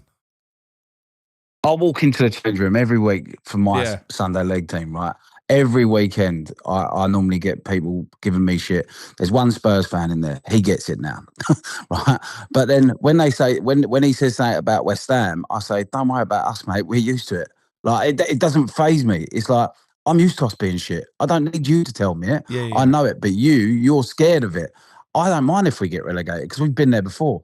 You haven't. So, like, I don't mind if we go down. I'm so used to being around that relegation area. Like, it doesn't bother me. Well, we all are. I mean, if you think about it, mate, look, I'm not being funny. I think a Premier League team is this, and I mean this as well. A Premier League team is a team that can kind of, be in the top half, or maybe the top 14 upwards. If you're forever in and around that fucking bouncing around that relegation zone, and which we have been for a while. If you're forever doing that, you're not really a fucking Premier League team anyway. You just survive. You survive. But it makes you numb to it. Exactly. Yeah. That's what I'm saying. You just survive. So it makes you numb to it. So you're like, if I go down, I go down. You're existing. Don't mind. All we're doing is existing at the moment. That's all we're doing in the Premier League. Yeah. You're seeing all these other fucking teams. I mean, the depth of our squad. I mean, look at is an absolute mess. Look at the likes of Everton. I know. Look, they went out and got what they needed to get, which Moyes has done a good job there this year. Brentford, they took a chance on Keith Andrews. Look what he's done there now. Like, it's nice that they actually saw a problem, identified it, and now look where they're going. They got what they needed to get in. Whereas West Ham, we just get someone in who's just going to keep us in the league, and we're lucky if we get that. And this year, unfortunately, it looks like it's going to tip the other way and we will go down. I'm still hopeful. I still want to stay up. Does that tickle your pickle, what Alec Bassendale said there? If that did turn out to be the dream, Championship with our youth squad, plus, let's say, a new front foot gaffer, someone that's going to play football the right way, does that tickle your pickle if we was to do that? Well, as I did say, it's the morning, so I've got a little bit of a morning wood now after that. Yeah. No, so I think that's a great shout. I would love that. But do you know what I'd have as gaffer in the Championship? And everyone's probably going to laugh at me about this, but someone with West Ham connections, someone who we've seen in changing rooms and like the videos have been circulating online, right? I would have Scott Parker in there. Yeah. In the Championship to get us up. Because what a season that would be, right? Yeah. You've got a load of youngsters who they've heard the stories of when he's grabbed players around the throat in the Premier League, trying to keep us up, blah, blah. He's done job in the Championship. I don't think he's quite done it in the Premier League. We all know that. But could you imagine that in the Championship, having Scott Park on the sideline in all his finery, because he always looks good, got to give him that. He's the bollocks. You've got all these youngsters. He's the bollocks in the Championship. He is. Yeah. So, do you know what? Just for one season off, I would take that all day long. I think it'd be fucking brilliant. Yeah, look. I can see just as a bit of respite from this shit, to be honest, because a bit of fun, like something West Ham related. Like Nuno, for me, like I heard him on the training ground the other day. They did a piece. I tell you what, he was talking to the players. I didn't have a fucking clue what he was trying to say. Not in terms of like his language. He's bombing. It was just like the message that he was trying to deliver. And the thing is, right, you do have to fucking be clear with your team when you know they've got. Did you get the feeling the other day against Aston Villa? Did that team look confused to you? Yeah. I mean, Wan-Bissaka had Benny Hill music above him. But what I mean is, he was shit. I know he was, but the team looked disjointed. It looked like there was no shape. It looked like no one really knew what they were supposed to be fucking doing. It was the worst, most disjointed performance that I've seen since that Wolves game, where we just looked completely fucking like everyone was just like... You just hit the nail on the head, mate. It was exactly the same performance. Yeah. It was exactly the same performance as the Wolves game. Like, but I do agree. I do think with the international break coming up, I do think that they were holding out for their fucking international calls. Yeah, to be honest, I do think they were like, I don't want to get injured. And do you know what? We don't need that right now. We need players who are actually going to fucking like work for us, because as we've said, we had 8 games in, now we've got 7. We've let 3 points go, and we've also let Tottenham off again. Do you know what I mean? So like, we can't keep letting these teams off. And the way Nuno set up, that it was white flag stuff. Like, you're just going, right, you just come at us and we'll see what we can do. There was no plan of attack. Like, I've got to be honest, we've got no fucking pace at all up top. Like, Bowen, the amount of times that I've seen him lately where he'll pick the ball up, like, just inside their half, used to go straight at him. Now, he stops, goes back, and looks to go sideways every time because he knows he can't beat the player. He's never had does it all the time. He's never had blistering pace, but what he never has. No, when he was at his best, he had players like Antonio up there that was ripping defenders out of his way. You know, I mean, if you think about it, most of Bowen's goals that he scores are not beating the fullback; they're chopping in onto his left foot and scoring that way. That's what he does. He cuts inside. Yeah. He don't really run down the wing and roast the fullback. He rarely does that.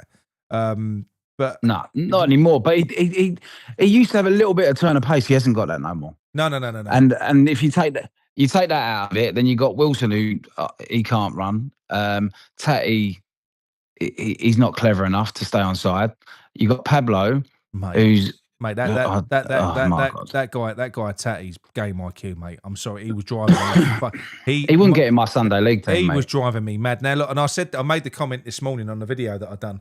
I said I think he gets away with it because you get some of these players that are quite technical, as in he's probably really good at kick ups. He's really good. He's got he looks good when he's on the ball. But he doesn't know. I think he looks all right. I think that's how he gets away with it. And he kind of rats around. And I made the comment the other day, was it on our group? I said it's like the Mickey Flanagan sketch, isn't it? He's always busy. I can't hang about. I've got to get down the dole. I've got to get back to work and sign on. Or the other way around. I am double busy. He's double busy. But what are you doing? And as soon as he gets in the box, it's Tipsy Tuesday from Mickey Flanagan, isn't it? You know what I mean? Like fucking useless. Yeah. Like, oh my God. He's just you know how Crouchy said in that interview, didn't he? He was like, everything tells me about you, you shouldn't be a good footballer. Yeah. Well, he looks like a good footballer, but he plays like a shit one, Pablo. It's the other way around. That's what I'm trying to say with Tatty, is he looks like a good footballer, but he's shit. Pablo, great haircut. Pablo, it's like people. I heard someone say the other day about Pablo. You can't play him left wing. That's a square peg in a round hole. And I was thinking, mate, he is a square peg in every fucking hole. That player, there ain't a Pablo shaped hole on that pitch. There really ain't. I'm sorry. There just there is. It's on the bench, mate. Yeah, I know. Could you imagine if you was if you know when the players sometimes go around at Christmas, don't they, to the hospitals? Yeah, and then you have Pablo and Hermanson turn up. Could you imagine? Like the kids would be distraught even more, wouldn't they? Do you know what I mean? They would be, mate. They would be. The amount of kids, like if it's Christmas and you get them a shirt with Pablo on the back, they'd be like, why? But I remember John said to me, because his son's an academy player. He plays for Leyton Orient, didn't he? I think he's like 15 now, Freddie. He's still playing there, and they saw Pablo on his first game, and Freddie's not like that at all, not in any way. But apparently, after watching him for a few minutes, he looked at John. He went, "He's shit. He's really bad." But it makes it does make you wonder, doesn't it? It does make you wonder, like, how lucky can you be? That's what I mean. He's won the lottery. Do you know what I mean? You can't feel too sorry for him. This is what I mean. Everyone's going, "Oh, don't ever go up, mate." He's won the fucking lottery. He was probably on about $1,000 a week at Gil Vicente. Now he's set up generational wealth now, mate. From us, that's it. I know. Like and if he never plays another game again, he's sorted for the next 15 years. Like it's madness. I know. Like, but I would like to. I'd take Souček out straight away. I'd want to see Kante in there now. Kante's shown me enough that he's more progressive. He can get us up the pitch more. Like people say, well, you've been saying about me earlier when I don't bag out of players. He's been useless. Like I chop him straight away. Like get rid of him. Put Kante in there. Kante, Fernandes, Magassa. Does it confuse you? I mean, like, you know football, right? We all do. We all know football. We're all football fans. But what I'm saying is, do you know when people go on about Souček? Oh, you got to. I'll put that team up on the comment section. No, on the community section earlier on. At 442, and it had. I'll put Magassa and Fernandes in the middle, but it could be Kante and Fernandes. The point was, Souček out. Get someone in there with some fucking legs, is what I was saying. Mate, the amount of people that go, oh, you can't drop Souček, mate. What are they seeing that I'm not? I can't, mate. I don't know what they're seeing. I don't get it. No, I agree. No, he's past it, and there's a reason we're probably getting rid of him at the end of the year as well. Like, there's two reasons. His legs are probably going, and we need to get players off the books. Yeah. But he would be the player that they should keep for the championship.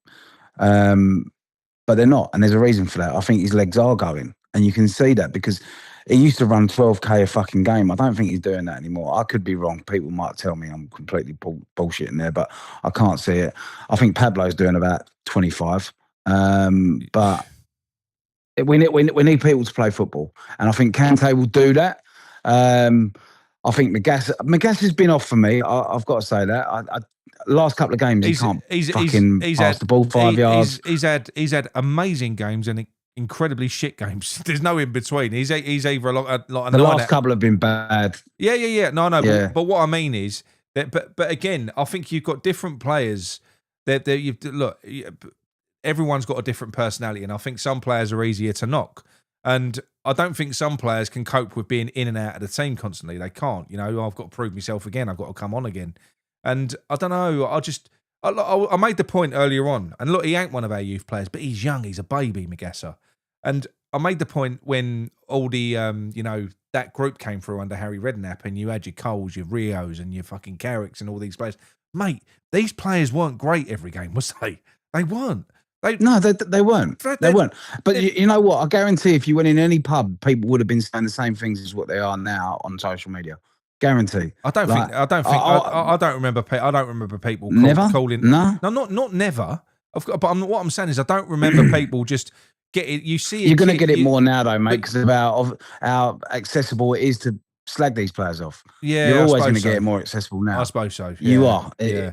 If this was around now, you'd be having it. Could you imagine Avram Grant? And mate, you'd have one of them Jason Cundy Avram Grant masks on every week if social media was still around at that time. Let's be honest. Yeah, no, I know. I would. So that's the way it is. But yeah, I think we will stay up. I think we've got 7 games, 7 cup finals. I think we will beat Leeds. We'll go through to the next round, and yeah, we'll just see where we go from there. But you just got to stay. I say very, very, very quickly, the FA Cup is the first game that we come.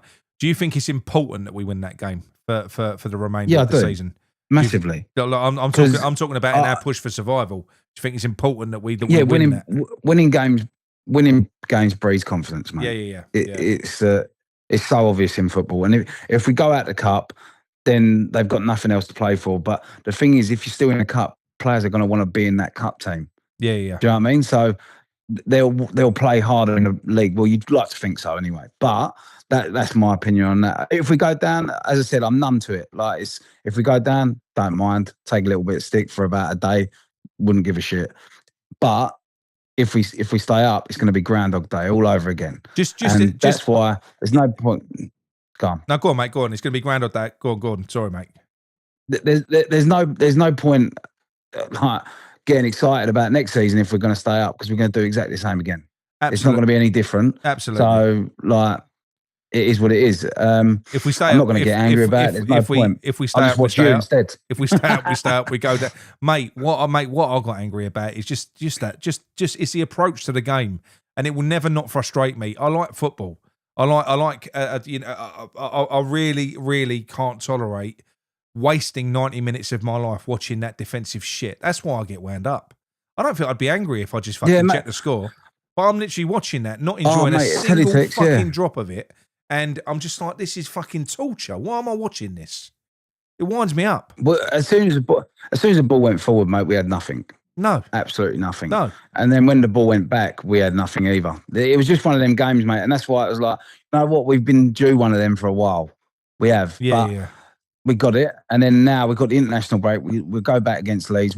Hopefully we'll fucking put them away. We've got them at home. So I'm quite optimistic that we'll beat them. But if we win, do you know what you've managed to do? Do you know what you've managed to do in this show? Honestly, I'm not saying it will stick, but I kind of, because I am where you are. I am.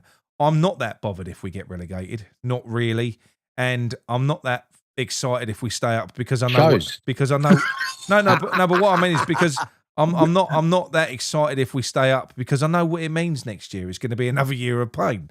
I know that. So yeah. But I mean, look at the teams coming up. But I do like your slant on it. I do. I like the fact that you just fucking whatever happens. It don't really matter. You can, there's positives and negatives to both. Just fucking get on with it.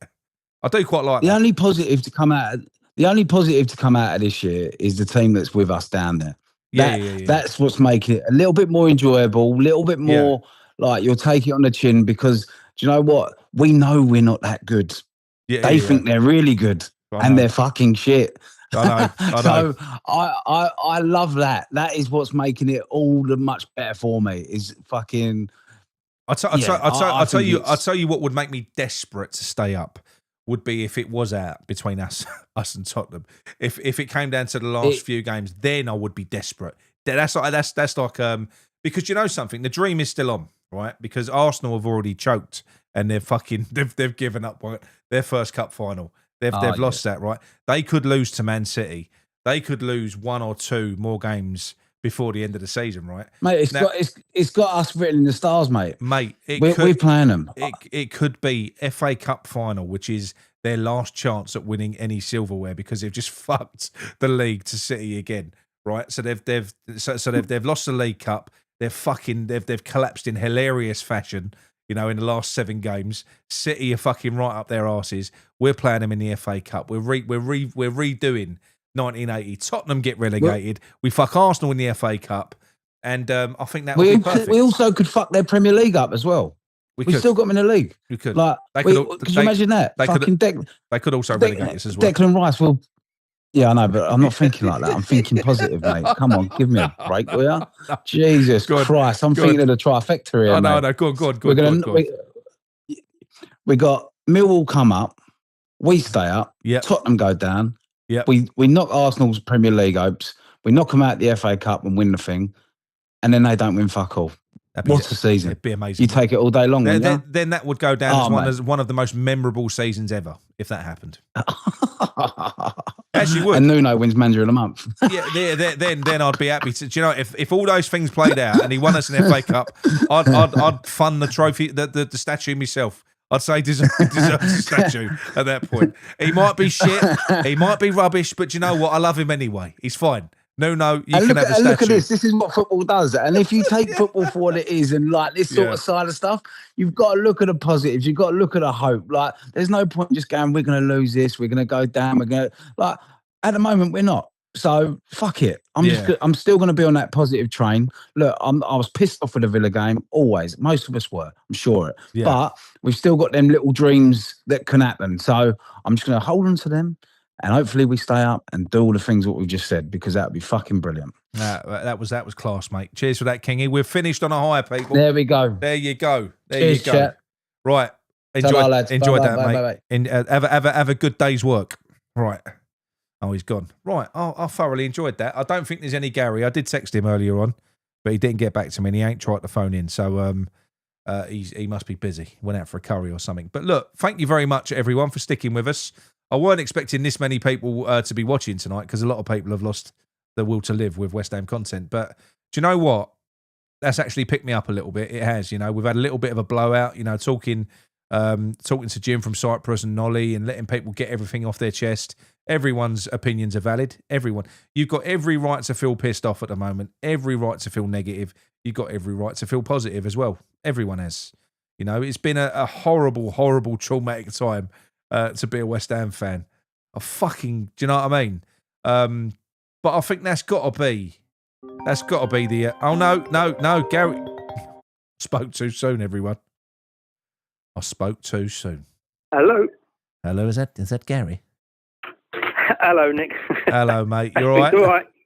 Oh, sorry, mate, I didn't see your text. I've come in a bit late. And I almost got to bed, for fuck's sake. Right, go on in. I'll keep it short. Yeah. Go on, mate. Yeah. Go on, mate. Yeah, some good calls tonight, haven't you? Yeah, no, it's been good, mate. It's been a good show. Yeah, I think Kingy's got, you know, like he's got that sort of positive outlook. You've got to try to take what you can out of the season, really. Yeah, no, I like that. Yeah. I actually do, because it is there's not blind optimism. He just doesn't really give a fuck. He's like, I'm gonna go along with it, whatever happens. So I can get on board. I can get on board with that. I can. Yeah. Yeah, I mean, I saw your text last night. You asked me what I thought about the game and that. The thing is, I think what people got to realise is it's a massive reaction to this defeat. I mean, did people honestly think we were going to go the rest of the season and not lose a game? I mean, admittedly, it was a poor display. it was poor. I mean, I thought them performances were behind us. I'll be honest. I was shocked yesterday how poor we were. Yeah. I couldn't believe they had more fight than us and wanted it more. I just can't work that out. Yeah. But it's really. But the thing is, Nick, this is going to change week by week. This week Forest have had a good week. They've got Aston Villa next. Tottenham go to Sunderland. We've got Wolves. Do you think that Nottingham Forest will sit back like cowards, like what we did against Aston Villa? No, I don't. But there's no guarantee. People saying Forest are out of it. It's rubbish. It's only 3 points. 3 points with 7 games. It's 21 points still available. No. Look, I agree, but I made the point the other day that it is true. There is no point even bothering trying to predict who is going to win what game. You can't even look at it, because if you could do that, we'd all be putting accumulators on every weekend and winning every week. Of course you would. So I mean, if I said to you, Villa, Man City, you're going to get a point, you will be saying a point of Villa with nothing against City, and it's the other way round. Yeah. No, exactly. But what I'm saying is what we're talking about here, Gary, is what really matters, because we're going into the last 7 games. Momentum is now not with us. We've lost 2, drawn 2, and won 1 of our last 5. Okay, the momentum has. Hang on. The momentum has slipped, and the fact of the matter is, the last 2 games we've had 2 shots on goal in 190 minutes. Those two shots on goal were from our 2 centre backs. Now, I'm sorry. I think if you're going to be positive about us staying up and other people going down, then you've got to be looking at the facts around. Well, what are you seeing from West Ham at the moment that makes you think we're going to beat Wolves, who just beat Villa, beat Liverpool and drew away at Brentford? What makes you think that we're going to beat Everton? What makes you think that we're going to beat Brentford? Well, what makes you easy? No, but this is what I mean. If we play like that, it'd be hard. It'd be a very hard game. They're playing with no pressure at all, aren't they? Do you think that we can win those games playing the way that Nuno's played in these last 2 games? You need to score more goals. He's got to That's my point. What do you think yesterday? But that's my point. What do you think? But Gary, Gary, that's my point, and that's why people are moaning, and that is why people are angry. Not because we didn't win, not because we drew. Yeah, I know. I understand that, but because of how we're approaching the game, and every single West Ham fan would be exactly like you if we were going out there trying to win every game of fucking football. But we ain't. Yeah, we ain't. Yeah, no, that's the problem. So if we're gonna do that, you're right. If we're gonna go out and attack, I think we can stay up. We're massively reliant on Somerville, Nick, aren't we? That's the trouble. We've become massively reliant on Somerville. Yeah, but why? This show, really. But why were we able to beat a full strength Brentford with Tati and Somerville on the bench? 60 minutes with Pablo up front and Bowen on the wing and Traore on the other wing. We outplayed Brentford. We went 2-1 up. Then Somerville and Tati came on and we looked worse. So why was we able to attack and score and look good in that game, but then all of a sudden Somerville, who only got good after the transfer window closed, if he ain't available, then we can't expect to attack. I don't get it. It's bullshit. No, I know. It's bullshit. When I look at our team at the moment, right? Yeah. I mean, if you look at the team, I mean, what would you give for a prime Antonio now? Yeah, no.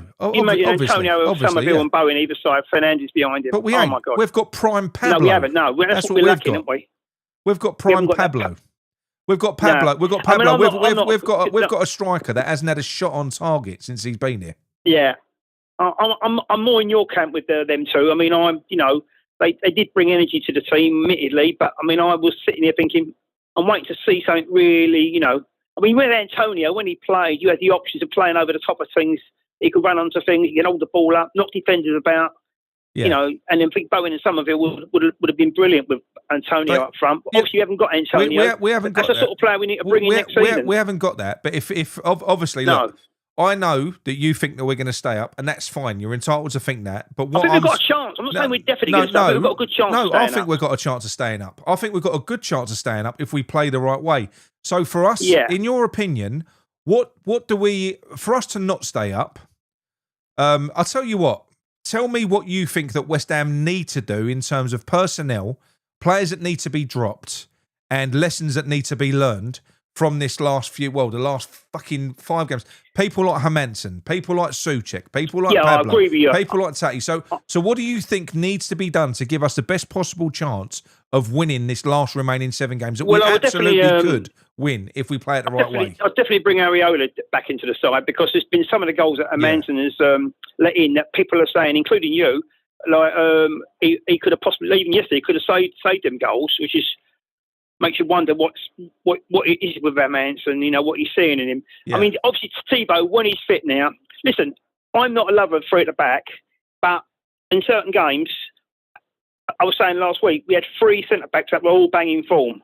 So I thought, well, you know, in certain games, especially with Jimmy out, some of it out, Juice as a wing-back will give that pace down the left. So what you're saying, if Somerville's out, don't even try and score?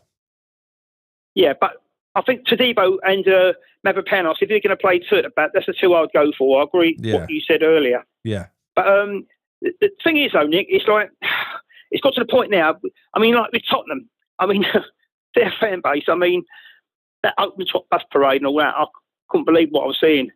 You know, do you know what? I was actually watching that last night. Yeah. You heard of that bloke called Womford, the Nottingham Forest fan? Yeah. Right. He was on a Tottenham show, and he said, "You're not used to these relegation fights, are you?" And it all went quiet. He said, that open pot bus, West Ham, Forest, Leeds, would never do that. No. It would never do that. And the thing is, if anyone thinks this manager's going to go and someone's going to come in and suddenly Spurs will turn into a miraculous football team, they're deluded. Yeah, I know. They're a poor team. I appreciate that, Gary, but so are we. Yes, I know, but what I'm trying to say to you is, obviously, you're not changing our manager now. But you know, if he goes, that guy, everyone says, "Oh, if you get Sherwood in there, stay up," or Redknapp. Look, listen, Tottenham is shit. They haven't won in 2026. They could quite easily not win another game, but they could quite easily win the next game because it's the way it could go. And what we can't do, next week. But what we can't do is try and limp over the fucking line, going, "Oh, Tottenham is shit. They ain't going to win no more games." Let's concentrate on West Ham and take it out of other hands. Let's say we'll win our fucking games. That was a frustrating thing with yesterday. A lot of people are thinking. I think underneath the underlying thing is a lot of the fans. I think deep down they're thinking, "Fuck it, Tottenham lost again." Yeah, and we've not taken our chance. We could have been out the bottom 3. Because the thing is, I will tell you one thing's interesting. The next obviously, Kingy was saying about beat Leeds in the cup because it gives you that winning, get that winning feeling back. The momentum. We don't want to lose another game. Yeah. But I'll tell you another thing, Nick. We played Wolves on the Friday night. If we beat Wolves, if we do, Tottenham are in the bottom 3. And I wondered how they react to that.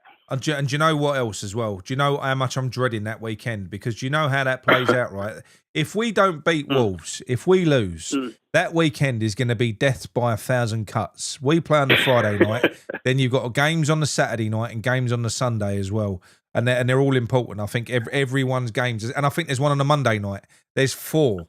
So each of the 4 teams are playing on different days. We're playing first. If we don't win that game, fucking hell.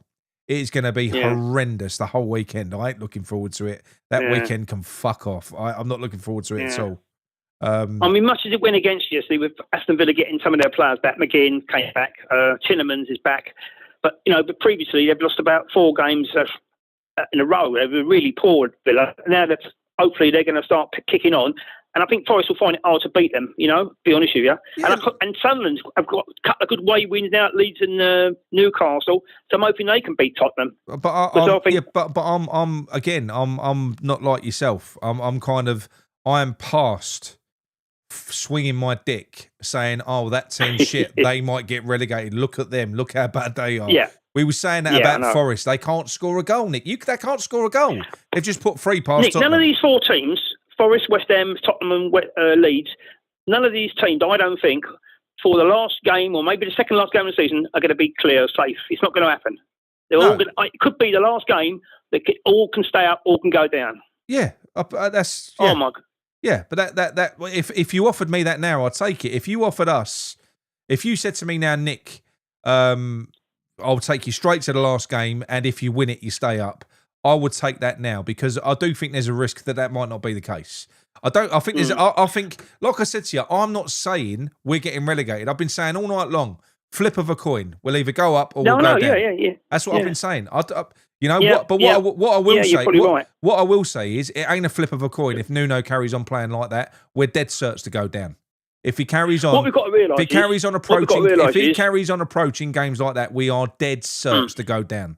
Certs. What you've got to realise is all the fans of other clubs are all the same as us. I mean, like Leeds fans. I mean, I watch like that. Conor McGillan, he's like a very interesting guy to watch, and he said Leeds haven't scored in 4 games now, and he's worried because he said Leeds have gone very defensive. But we were saying Nottingham Forest couldn't. Who gives a fuck? We were saying Nottingham Forest couldn't score last week. Yeah. Well, Forest are a funny team at the moment. Mate, you're obsessing over all these other 3 teams.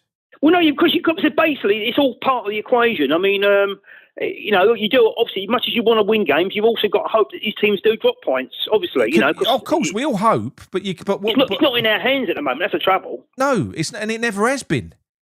This is the thing. We're propping all of these teams up. We're the gift, and until we stop bottling it every fucking time, because look, we might have gone out and had a go at Aston Villa and not won, but we didn't have a go. We didn't even have a go. We didn't even fucking try. So that is unforgivable, and that's what I've got a problem with. And that's what I just said to you about 5 minutes ago. That's the bit I sat there yesterday watching the game, thinking, I've seen Villa winning the balls, winning the second ball, thinking, how can I be more motivated? But that's what everyone's got a problem with, Gary. You came on saying what people thought we was going to beat Villa. I never predicted us to beat Villa. What I've got an issue with is the way that we approached it and the way that we played. It was pathetic. Yeah, that's the problem. Nick, what do you put that down to, though? The sudden drop in performance, effort-wise, from previous games. What do you put it down to? No. He set us up to do fuck all, Gary, all week long. He basically set us up to do exactly what we did against Man City, which was fuck all. He was going for the point, apart from defence. He was going for the point. There was nothing going the other way. It was Nuno's way of playing. He thought that it was exactly what I said after the Man City game. Nuno is going to look at that and go, "Ooh, that's what we're going to do now, moving forwards." And that's exactly what he tried to do. So you wondered then what's happened with Paco, because in the previously Paco was like you said earlier, he's more of an attacking manager, isn't he? Yeah, well, Nuno is the manager at the end of the day, and it is down. I know he is, but he had influence, didn't he? He did have an influence, and that influence is clearly. That's what I said. So when we played Man City that way, I think from that point, I think Paco's influence diminished because Nuno's like, no, look, watch that. What we just drew with Man City. So from that point on, maybe now we've done what we've done.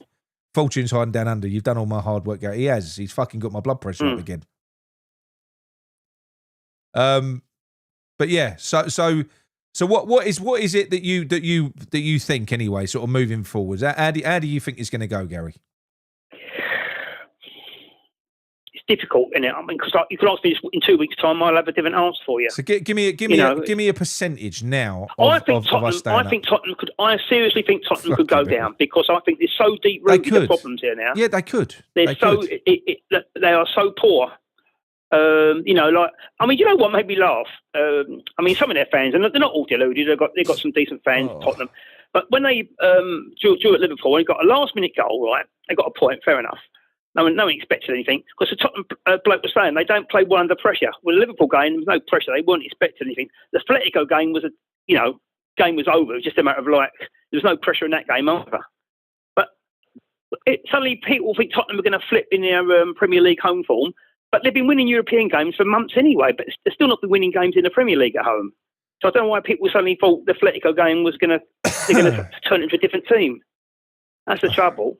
What's the trouble? But I think Tottenham could go. I do think seriously. What do you think, Nick? Is a point to be safe? What are you looking at now? I don't know. It all depends because in the points that you need to be safe are determined by the team that are in 17th, and it all depends whether or not somebody puts a run together. At the moment, you need 33 points to be safe. You know, judging by your way of thinking, 33 points will keep us safe. Because Tottenham won't win another game or get another point. No, I'm not saying I won't win another game, but you asked me what will go out to 4, and I'm saying at the moment it's Tottenham. You know, next weekend if we suddenly beat Wolves and the others drop points, then everyone's going to have a different attitude. Everyone's be thinking, "Oh, we can stay up now." You know, it's going to change week by week. You're not going to win every game. Yeah, but that's what I've been saying all night, though. Yeah. Oh, no, I'm not disagreeing with you at all. I know. That's what I've been saying. You know, that's what I've been saying all night. Most of what you're saying, I'm agreeing with most of it. I'm kind of, you know, I'm at the stage now where it's like I've already said, I think we have the team to do enough to stay up this year if we approach it the right way. I don't have any faith in our manager, unfortunately. I don't. I hope to be proven wrong. I think if we go down, it won't be because of this team. It will be because of the manager. You know, it will be 100%. I appreciate we've got a weak squad, but we are not a relegation team. You know, how many points have we dropped from winning positions because he shits himself? Look at how he's approached the last 2 games. I just don't know. If he manages to pull his head out of his arse maybe if he put his head up his arse and didn't watch the game, we might actually attack a little bit. So maybe that's the. Oh, by the way, what did Sadibo? What was his injury yesterday? And he pulled up. What did he do? Do you know? Don't know. I didn't see it. I don't know. No. I just know I know he was injured. But no, for me, we could stay up, we could go down. I can't tell you any more than that. And I don't know. Honestly, I don't want to make any people. I don't want to make any predictions on the amount of points either, because it could be 40 points still. You know, Forest could go on and win 2 or 3 more games. Leeds could win 2 or 3. They could. They're playing Burnley. They're playing Wolves, apparently, who we're guaranteed to beat Wolves, because Wolves are bottom in their shit. So they're playing Wolves. Nick, what's John Simmons' problem? What do you mean? He said about I'm talking. Well, yeah, I'm talking, mate. I'm coming on. That's what I'm on the phone for, to talk. I don't know. I mean, I'm not different to any other caller. You do get 1 or 2 people in the chat and make me laugh sometimes. I get a bit. It's been a funny night. Don't react. I get it all the time. It has. This is what I'm saying. You know, I'm not even a guy like the guy. I don't know him. But what I'm trying to say is, this is going to, you know, like it's going to change week by week. The West Ham, this channel is no different to any of the other clubs' channels. If they all lose next week, you go on their channel, they'll be exactly the same. Yeah, but that's football. It's emotional. Of course it is. If basically, if you didn't react and you was no different, depending on whether you win, lose, or draw, then what the fuck is that? You've got to have some sort of emotional attachment to your team, and you got to, you get elated when you win, you get disappointed, and you get the ump when you lose. It's just what happens. Kingy just made a little comment there. He said he's confused if I think we're doing well or not. We were doing well. Yeah. If you take our last 6 to 8 games. What shocked me was, after getting a point against Man City, when we never get anything against Man City, that's what I couldn't get with that performance yesterday. That's why people think we're so frustrated. Well, because we try to do exactly the same thing, and I can tell you exactly what happened. I've already explained it. You try and convince a load of professional footballers that all they're good enough to do against City is block them. They'll probably swallow it. They will. So they'll put their bodies on the line. If you then do it the following week to a team that's on as bad a run as what Aston Villa were, in a game when we're sitting in the bottom 3 going, all we're going to do is just sit there for 90 minutes and block, I reckon you're going to get some fed up fucking players, because they're going to be like, oh, fuck off. That's what you're going to get. And we've seen it throughout time. We saw it under Moyes. We saw it under Potter. We saw it under Loppe. Players get bored when you just basically say, Fernandes has looked shit for 2 games. He ain't been on the ball. Yeah, he's got shit. The ball, hasn't he? So at the end of the day, if you're not giving these players a platform to showcase their skills, to enjoy the game, and all they're doing is just blocking another team that they're being told is far superior to them, because that's what you're telling them. If what you're doing is going in to block, you're saying that other team, they're way better than you. You can't fucking go toe to toe with them. Well, I'm sorry, that is going to demoralise anyone, and that is what I'm concerned that Nuno has done. I think Nuno's fucked up. Personally, yeah, I do. And you know what I was saying earlier about the Antonio thing. You know, when I watch the team play at the moment, and I think Harry. I mean, I know you, me, Damien, Dimac. I know we're all big Antonio fans, weren't we? I know he's not there now, but when I look at the team how it plays, and you look at Somerville and Bowen, and you've got Fernandes, to have him up something like that up front, I think it's what we're really lacking. Don't you think so, Nick? Yeah. We're lacking a striker what scores goals.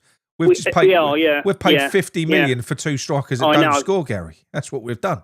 It's amazing business. I mean, you know, who was it earlier who said about the Duran. Was it Nolly, wasn't it? Nolly, yeah. Duran, yeah. I agree with him. I always thought Duran would fit in here, you know. Yeah, but we missed the trick there. Yeah, but how many sliding doors moments have we had actually when you think about it? Because if you go back to that one, we had, you know, we could have had Paqueta in the 10, we could have had Kudus on the left, we could have had Duran down the middle, we would have had Bowen on the right.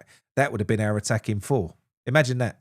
And we could have had fucking Alvarez and Fofana in midfield if we'd have bought all these fucking players. Alvarez would have been a big asset, wouldn't he, Alvarez? Yeah. We could have had a midfield. Also, could have had a midfield. I think one of the lads was saying earlier about Kante. I agree. I thought when he came on against Brentford, he looks really good. Got the legs. You know what amazed me the other day with the Potts? Since he got sent off, he's not had a look in, has he? No. He's not played a minute of football, and suddenly you got a place in the field, and he plays him above Magassa or Kante. I thought Kante would have just started there because he played him more or less as a fucking centre back. He was so deep. I know he was sort of 6, wasn't he? Yeah. So that's. It's a lot of pressure in these games, I suppose. Sometimes maybe we think, you know, they're not trying. Maybe it's just the pressure of the games building up. No, I don't. It's going to change week by week. I don't think so. I think that what Aston Villa needed, what they really needed, was a team that was going to sit off of them, show them loads of respect, let them have the ball, and just have a bit of fucking fun. And that's exactly what we did. We sat off of them, and they were better at pulling us apart than what Man City were. We tried to do the same thing as what we did against City, and they were just better. They were better in terms of dealing with a static fucking low block team. I don't think Man City did particularly well. They did. They took the piss, to be quite honest. Hey Nick, I was going to ask you something. I was watching a couple of shows. I was watching Gio. He was having a bit of a run in one of his callers the other day when he was having a slating off Wan-Bissaka. Yeah. And the caller said that Wan-Bissaka was actually man marking Rodgers, who drifts in. And then Nicky Hawkins was saying in the West Ham Fan TV that he saw Waka playing as a right centre back with Bowen as a wing back. With that formation on the other day, how did you see it? I didn't say that at all. No, I didn't say. I mean, I saw Bowen back as he always is. So Bowen was basically doubled up with Wan-Bissaka, same as fucking Pablo was on the other side with Diouf. That we had like 6 back, and you had Potts just in front. We were so deep. Yeah. It was shit. Bowen was poor as well, wasn't he? Yeah, but what do you want him to do? Really poor Bowen. That's the thing. We always do that. We always look. That's what I did say that after Paqueta's gone, Bowen's going to be the one that everyone mugs off because you look to your big player. He's done fuck all. He's shit. Right. So now Paqueta's gone. It's going to be Bowen. Bowen's going to be the one. We are so reliant now on when Somerville's not there now. We knew we'd be reliant on him anyway, but when he's not there, you really notice a difference going forward, doesn't it? But if we played like that, the way we've been playing, Somerville will look shit if we play like that as well. If we play deep defensive, because I'm not being funny, Somerville's good, but the opposition could put 2 or 3 players on him. We're not offering no other threat. There's no other threat there. I think Nunes realise that your draw is okay. It builds up. You get a point here, it always up in the season. Sometimes that point could keep you up. But there's going to come a point we're going to have to win a couple of these 7 games. No doubt about it. We've got, just drawing is not going to be enough. Well, no. I know. Good for Leeds because they've got the 4-point gap, but not for us. But this is what I've been saying. So when are we going to pull the pin and start going for games? Because at the moment we're down to 7 games left. I would have thought, Nick. Are we? I'll be surprised. I'll tell you what. I would think I'd hope he would. I think that Nuno will look at the fact we've been battered by them twice. I think that Nuno will look at the fact that they've just beat Liverpool, that they've just beat Villa, that they've just drawn away at Aston, they've just drawn away with Brentford. I think he'll shit it. I think he's going to shit his pants. That's what I think. Wolves are one of the form teams at the moment. I think Nuno's going to shit himself against Wolves. I do. Because they've got no pressure at all now. This is why they're playing now. They've got no pressure. Just go out and play. And this is why I said after that game, and I stick with it, I think that our best chance of survival is to remove Nuno and put Paco in charge. Now, there's 2 things there. Paco's more attacking, but I think what is hamstringing Nuno big time at the moment are his mistakes in the window that he just refuses to drop. He can't get over them. And people like Hermansen, he's put him in goal now. He can't drop him because if he does, he's admitting he made a mistake. So we've got to stick with Hermansen. We've got to stick with Tati. We've got to stick with Pablo. Suchek, so he's not going to change all of that now. He's just not going to. Whereas if you was to bring Paco in, he's more attacking. They're not his players. He'd just do what he wanted. He'd just play the best players. You know, he didn't buy any of them. I tell you what, Mavropanos was absolutely unbelievable, wasn't he, yesterday? Unbelievable. Yeah, he was good. He was good. What a performance. I mean, he's getting better and better, isn't he? He's just amazing, isn't it? You know. Yeah. It was unbelievable. What a performance. What player he's turning into. No, he's a brilliant player. He's a brilliant player. It's got to be him and Tadibo when he's fit. If you're going to play a back four, then you've got to put them two in, I think. You're right what you said earlier. I think so. I think he got... Well, look, don't get me wrong. If Dizazi was far and away the best centre-back there, then you've got to play him. But he ain't. He's not far... He ain't far and away the best centre-back out of Mavropanos, Tadibo and him. He's not. So I'd stick with... Wait, Nick, I've got Toddy to say something to you. You know Kingy? You know that Kingy was on earlier. He's on... I love Kingy. You know, he was on earlier. He said about he's just taking it. I wonder though if he gets that last game of the season to leave, we've got to win to stay up. I wonder what he'd be like. No, Kingy. What's that game going to be like? Kingy, oh my god. Kingy talks a good fucking game. He gets just as emotional as the rest of us. He does. He's calm now. It's the morning. He's just had his little. He's had his morning poo. He's had his coffee. He's getting ready for work. He's all relaxed. He's nice and chilled out. He's going to meet his mate Kieran for a coffee, probably. I know. Right, but mate, look, it's 11:15. Gary, I must go to bed, mate. This is approaching a 3-hour show now.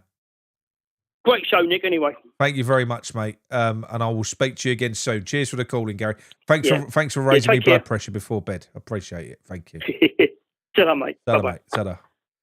Right, everyone, come on. Right, so thank you for sticking with us. There's still almost 300 of you here, and I've only got 165 likes. If you wouldn't mind rewarding me for my efforts this evening, 2 hours and 44 minutes to give you lot a voice. Please drop a like on the video. Give us a hype if you've got any. I don't even know if you can do that on live shows. I'm going to go and try and get some sleep. I was nice and mellow after Kingy, and Gary fucking wound me up again. Cheers, gal. So yeah, I'm going to go.